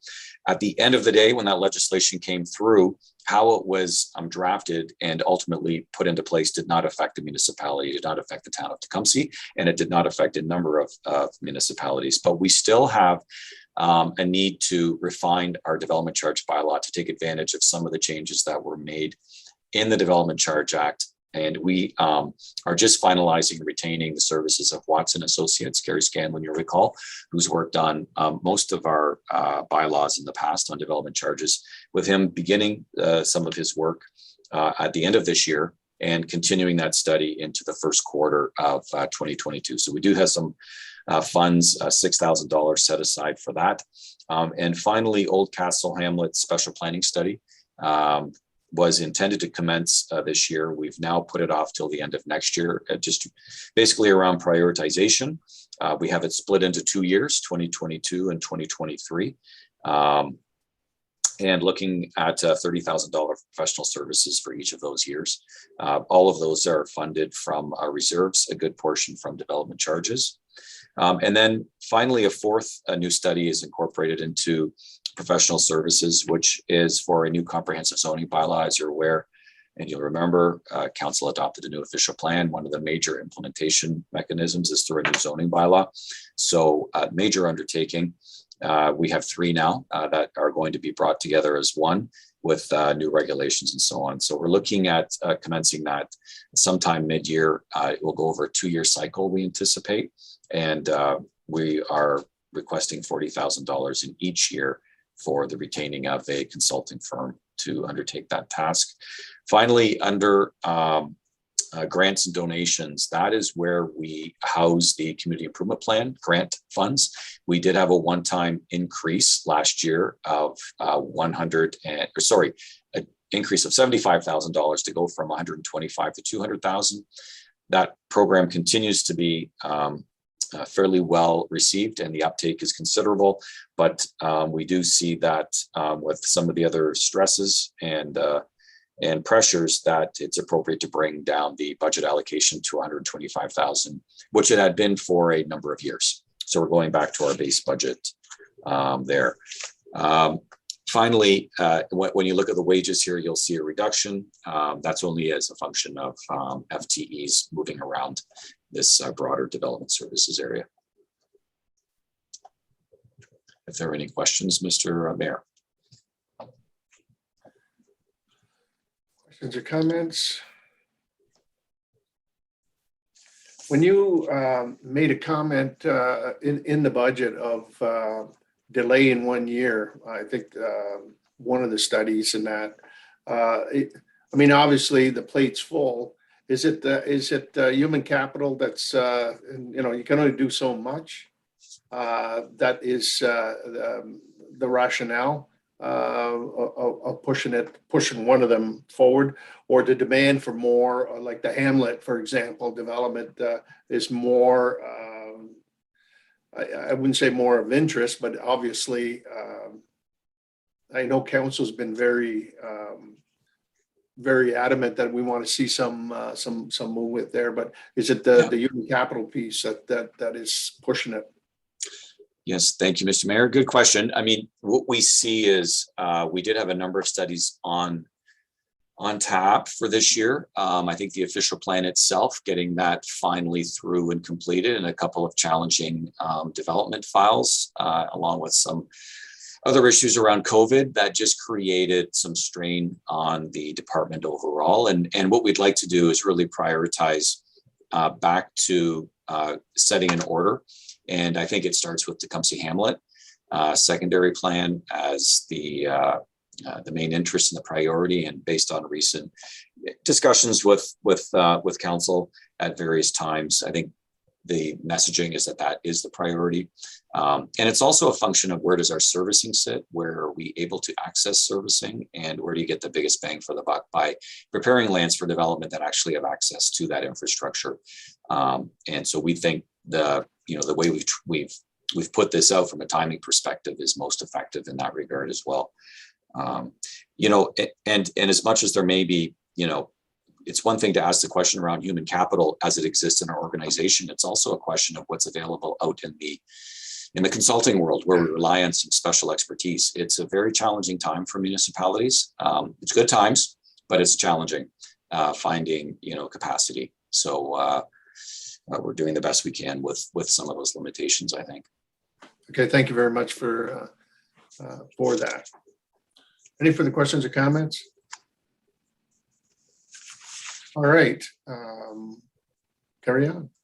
Okay, Committee of Adjustment, I think, is next. And you'll recall Committee of Adjustment is a committee that is delegated by council under the Planning Act. They make decisions on behalf of council for minor variances and severances, very much a status quo budget.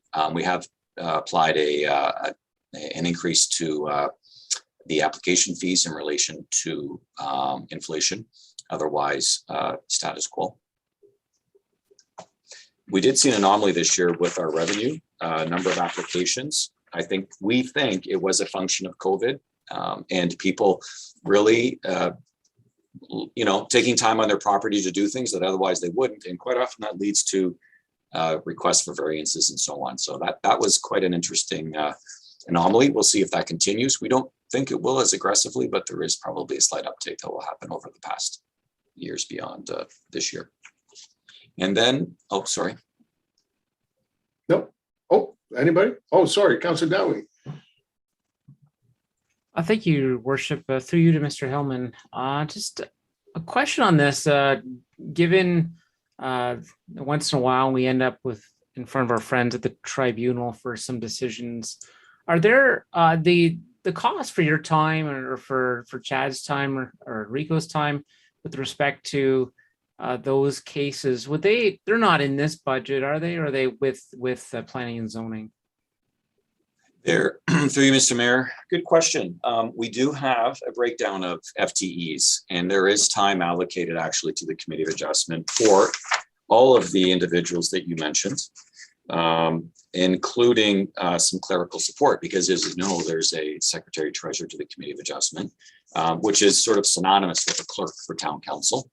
And those are allocated to this budget. So you see wages and benefits, that's what those are capturing to provide some level of support. We do have professional services. We do carry a nominal amount in case there is an appeal and if there's a defense required and legal capacities required to support a case in front of the OLT. All right, thank you. Any further questions or comments? And then Mr. Mayor, something new, a division, local economic development. And through the org review, this was established for our area. And really the intent of this area is to not supersede some of the economic development initiatives that happen in our region. In fact, definitely not. It is to further build relationships with our Invest Windsor Essex partners, Chamber, the TWEPI and the BIA. The thrust of the division will very much look at initiating development opportunities in our greenfield sites and so on, CIPs where strategically warranted, intensification projects as well.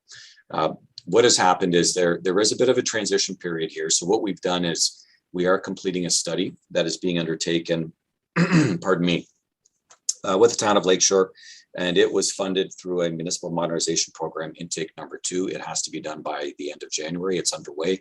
Council would have seen an email from Chad, who's leading that study through a consultant, and it's going through quite an extensive public consultation process. So there is a $10,000 grant that is showing for the 2022 budget that we received from municipal modernization and an expense under professional services. The other expenses are with respect to wages. Basically, we've taken individuals, primarily Mr. Jeffrey, along with other support, whether it be our planner, Enrico, and some clerical support, and myself in this division. And we've estimated sort of the amount of time to put into this and some expenses, so, your rudimentary sort of office expenses and so on. But we didn't create new expenses. We took from the planning division and just sort of plopped that over here. So what I would say is, this is a new area for us. We are still running with transit for 2 years. So we'll be going through a bit of a learning exercise and a learning curve on this and building relationships. But I think over the next year, we'll start to get our heads around what this will offer to the municipality and how it fits into the broader development program that we have. So this is a first budget. And if there are any questions, I would be happy to try and answer them. All right, thank you. Any questions or comments? There are none. I think this concludes, I believe, your section, Mr. Hillman. I think it does. Thank you very much. Thank you. All right, life cycle. I guess we'll go back to Mr. Kitsos. Thank you, Mr. Mayor. So with respect to life cycle, I want to just point out a couple of things. So Zora has here for the 2022 budget. As mentioned earlier, we are able to provide at this point an additional $45,000 or a $45,000 increase towards our life cycle reserves. So we're proposing $20,000 increase to the fire apparatus life cycle reserve and a $25,000 increase to the storm life cycle reserves. So with respect to fire apparatus, what we have seen is there's the addition of the high water rescue vehicle to the fleet this year. So there's a provision for that. There's also, we are also anticipating inflationary increases. So there's been some early work done on estimating costs, replacement costs for the ladder truck, for instance, which is due next year. And so what we're finding is those costs are considerably greater than what we had paid 10 and 15 years ago. So we have increased our target allocation, but for this year, we're proposing a $20,000 increase. Our target allocation for that reserve is now closer to $290,000. So we're still working towards it, but we are able to make that. We are proposing an increase for this year of the 20,000. And for storm life cycle reserve, that target annual allocation for that reserve is a $2 million annual target. And that's a longer term target. And that's based, of course, on the study of the storm drainage study that was done about 2 years ago that called for upwards of $100 million in storm infrastructure investments. So that includes the increased allocation for life cycle. For the new infrastructure levy, as mentioned earlier, the allocation would be 1.75 million, consistent with last year. And our target annual allocation is around 2.35 million. We would anticipate reaching that goal within 3 or 4 years, which is close to our target. And then the other point that I'd like to make with life cycle with respect to the life cycle. So of course, within the budget, we include some early recommended or proposed projects that would be done, but we always like to remind council that the approval of the budget at this stage is just for the allocations to the life cycle reserves and the new infrastructure reserve. It is not approving those capital projects. Capital projects will be brought forward to council for approval, but with the departmental 5-year capital plans, those generally will start coming forward to council in December and January. Are we still, I know Phil's not here, but we're still, Tom, looking at early tendering on 50%. I know we got to get the projects forward, but take advantage of early tendering. Yes, so that has been the town's practice, and that's part of the reason why we structure our budget the way we do, is to get the allocations to the reserves done as quickly as we can, so that we can get the 5-year capital plans to council in December, if possible, and to tender as early as we can. So that is that has been the practice, and that is our goal. Thank you. Any questions or comments, members of council? All right, hearing none. Okay, and finally, with respect to reserves, so just want to highlight here that our with this budget, we are anticipating, and again, it's estimated projects at this point, but we're estimating use of $21 million worth of reserves towards projects in the upcoming year. We have a projected year-end balance increasing slightly up to 58 million from current balances of 56 million. And so and I will also mention that so through the use of reserves, so it's always nice to recognize, so while we'll be using 21 million, accessing 21 million worth, we are contributing 10.3 through our levy to those reserves, to the capital reserves. And those revenues are supplemented through grant revenues. So in 2022, we will benefit through federal gas tax reserves or grants, OSIF grant, the doubling, and DMAF grant, as we're anticipating significant grants there as the storm pump stations get underway. That is a significant number for a community of 24,000. All right, any questions or comments, members of council?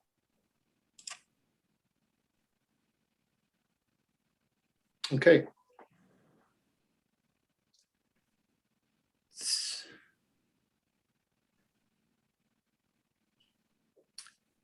So I'm not sure. So at this point, so we've completed our agenda items.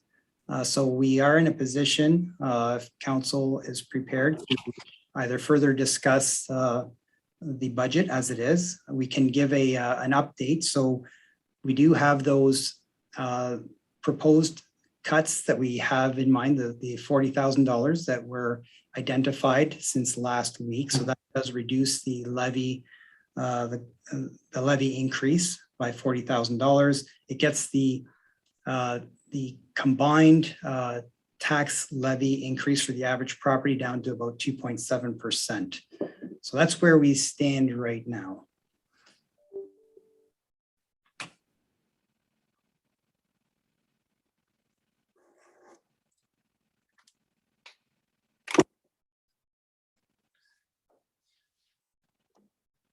Councillor Alton. Thank you, Worship, and through you to Mr. Kitsos, excuse me. So that's the combined, what is this, the municipality portion? Is it roughly about 2.9? So the municipal portion, yeah, net of assessment growth, the levy increase net of assessment growth is 2.95%, yes. 2.95. So now there was the discussion on, or the motion which passed of the inclusion of the 10K for the abatement program. Upon incorporation of that, how does it change these figures? Doesn't. Please. It doesn't. It's negligible? Oh, that's right, because we're taking it from a, That's correct, yep. Yeah, I'm sorry, thank you very much. Yep. Yeah, I recall that now, okay, thank you. Okay. Thank you. So really with the combined rate now, it's just at 2.7. I think last year was 2.45 or somewhere in that range, or 2.47. So it's pretty much status quo when you look at the inflation rate in 21, 22, running at the CPI close to 4%. This is pretty much a status quo budget. Deputy Mayor Becchetti and Councillor Houston. Yeah, thank you, Your Honor. Just a thanks to administration for another well-presented budget this evening. It amazes me year after year where we've always wanted and need development assessment, and we see the neighboring municipalities with their assessment that really helps their bottom line. But yet, year after year, we have to hold the line on taxes, continue offering the services that we do, and yet we're waiting for that boom of development. And I know it's coming in the future, the next few years. We are primed for that. So I think things look well for our municipality. And, just a comment on that front that, we're doing the best we can. And to me, having that 2.7 number is satisfying. I'm glad that the work has been put in, and it makes our job easy in terms of, moving forward in that direction. So I'll be prepared to move and adopt the budget at the appropriate time, Your Honor. Yep, thank you, Deputy Mayor. Councillor Houston. Thank you, Your Worship. And I was, pretty much going to say what the deputy had started with. I think, thanks really needs to go to all of administration and everybody who had a hand in this budget. I think 2.7 is fair. I think there's been a lot of work, done by all on this budget. And I certainly think in the environment that we're in, it is a reasonable number. And I'm happy to second the deputy's motion. All right. Anything further? Yes, Councillor Tonio, Councillor Dowie. Just a comment, just listening to everything that we listened to tonight, when we consider the major increases in insurance rates, the money that we're putting in towards flood protection, and the org review, which 2 of the 3 were from a survey from our community asking for more services, especially flood protection too. So a lot of these increases are uncontrollable in my mind. So I'm happy with how administration was able to reduce it a little bit. So I'm good to move it forward also. Councillor Dowie. Thank you, Worship. And I'll echo a lot of the comments that have been made. I think where we're landing at the 2.7 is just, I think it's we need to realize that in order to have the quality of service that we're expected to provide, yeah, something's got to give. Just like every household budget, costs are going up. So the alternative to not offering a suitably resourced service is really to cut or to diminish our expectations. For those who are dependent on the municipality to assist, to not have the responsiveness just is certainly not a desirable option. For those who want to see storm sewer investments, same thing. No one likes to see an increase, but I think the staff have worked extremely hard to get to this point. I want to share my appreciation to all the staff who I've had the chance to speak with the last week to get get some clarity on different points. And I applaud the efforts to really try and make this work. Ultimately, I'm hopeful that the future is bright, that we'll see good return on the investment, and that residents of Tecumseh continue to have excellent value for the money that they invest in their municipal services.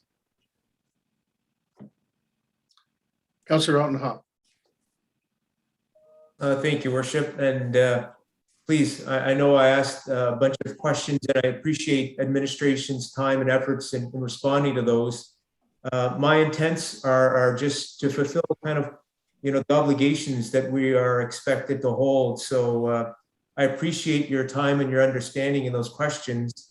And also, I recognize all the efforts that go into developing a budget. And I don't think we're seeing all the details either. So, we certainly see these numbers, but, those numbers are related to many other numbers. And we appreciate that.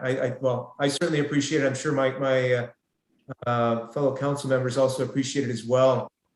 There were points raised that, please, I would just ask administration to, look at. For example, we talked about ensuring, good metrics to ensure this organizational view is showing that it's giving us benefits.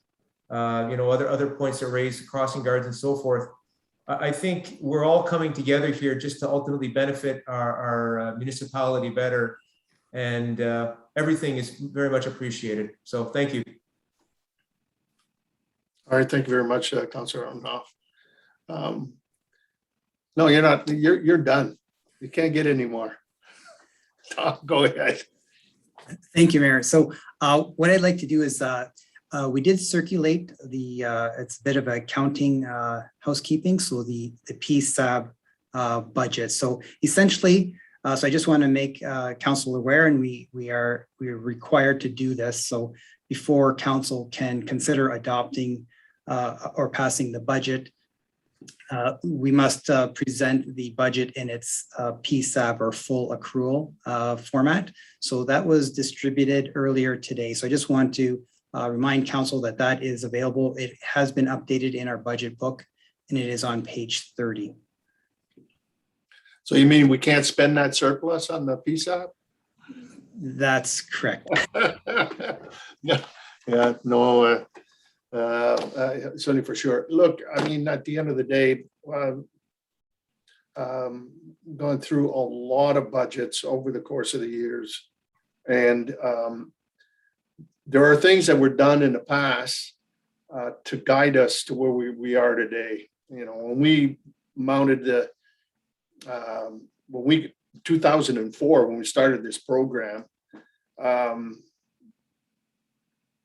we had very little in reserves, and we were deferring capital on quite a significant amount every year. And then you look at today, we're approaching 60 million in dedicated reserves. I know they're dedicated in there. And the amount of capital that we're able to do, even in the darkest days, and from 2008, 9, 10, you remember, Tom, those were tough times. I mean, we were carrying a lot of payables from obviously the industrial sector and arrears and so forth. But a lot of the hard work that was put in the past, it's paying dividends today. And there's a reason why in our community surveys, yes, they ask, people are demanding in our community, and we understand that. But when push comes to shove, and you look at the customer satisfaction, when you receive numbers in the high 90s of being satisfied with the service, that doesn't come by chance. Those are deliverables. That's what it's all about. That's why, council, we do what we do, and with the expertise that we surround ourselves with, such a great staff of individuals that are very passionate about what they do. And when you look at what's transpiring, everybody's listening to the news. We see the impact of what COVID has done to the communities and at large, and to be able to deliver budget at 2.7% and still maintain services that our residents deserve is a job well done. I mean, so on behalf of myself, and I want to extend also my thanks to you, Marg, your team, Tom, corporate services, all the directors and everyone, the managers and everyone who has worked hard since June and July of this year to deliver this package. It's certainly not easy. 340-page document. I can remember my very first budget as my very first year on council. The total budget consolidated was $4 million. And so it was done. I don't want to say it was done in, and I'm going to say lightly, behind, a napkin, but it wasn't 340 pages for sure. And so what I'm hoping as well is that the county, as we know, plays a role in our consolidated amount. And the top end of it is coming at 1.5%. What I'm hoping is maybe we can shave a little bit off of that, and then the number itself will be pretty close to what we delivered last year. And under 2 years of COVID, 2 years of struggling to get in revenues. Yes, we got help from our cousins in Queen's Park and certainly Ottawa. We thank them for that. But nevertheless, it's been really, really, really tough on everyone. And I know by me coming in here every day, I see the strain on our staff, and to deliver all this, and as probably when we look at staff to residents, probably we're at the bottom end in delivering those services with a pretty lean, mean group of people. And so the org review is trying to right the ship, and it's very timely, and it's there for one reason. You can only deliver services. You can have all the money in the world, but if you don't have the people to deliver it, it makes the job that much more difficult. And this day and age that we're, there's struggles in maintaining your staff levels in all of our municipalities with all the retirements and so forth that are going on, is that we have to provide, a real balance. Yes, salary is very important. Quality of life at work is important as well, to be able to deliver that and make sure that we've got the resources in our hands, and that everybody has the toolbox, filled with the tools that they need to deliver. And so I want to thank council. I want to thank council, each and every one of you, for being there to help support our community and support the staff that deliver the services on our behalf. And you don't have to make any apologies, Councillor Alton, for questions that you ask. That's your job. And we appreciate that. And I'm sure that administration appreciate the fact that you're asking the questions, and everyone else. So with that, I want to say thank you to everybody. Team Tecumseh has delivered, in my opinion, a fair and sensible budget for our times today. Margaret? Thank you very much, Mr. Mayor. I'll keep this brief. We appreciate your comments and the comments of council. We recognize that this is a big job. My hat is off to Tom and Zora and their staff for quarterbacking the whole, the whole budget and presentations and public interface. Everyone on the call here and beyond has contributed to your point, and it has not been a cakewalk by any stretch of the imagination. So we absolutely appreciate your support. It's really with the support of council that we're able to do this work, and we appreciate that partnership and the ability to meet your objectives that you set out in your strategic plan through this process. So once again, thank you for all of you for your kind words, and thank you very much to the staff. All right, now it's time moved by Councillor, it was moved by the Deputy Mayor, Becchetti, and supported by Councillor Houston, that the recommendation is to bring forward a bylaw at the proper time and in support of a budget with a consolidated number of 2.70%. All in favor?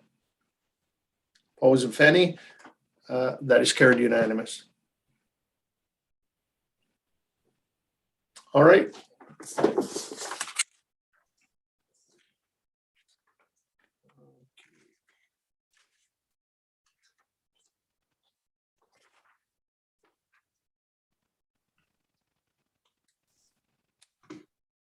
Okay, so the motion, okay, so that'll take care of 21.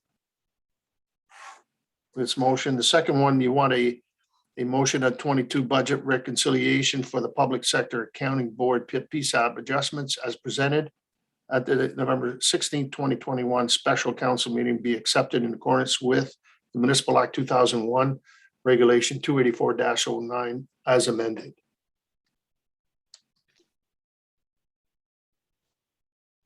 So I need a mover, Councillor Dowie and Councillor Houston.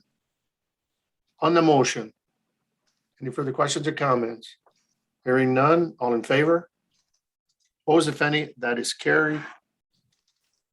I believe at this point here, there's nothing, no business requirements. Then adjournment is quite in order. Councillor Tonio, Councillor Altenhoff, all in favor? Opposed, if any? That is carried. This meeting is now adjourned. It's at 8:19. And I want to again thank everyone for your indulgence this evening, as well as those who are streaming from the comforts of home. Our evening's business is now completed, so I bid you farewell until we meet again. Have a good evening.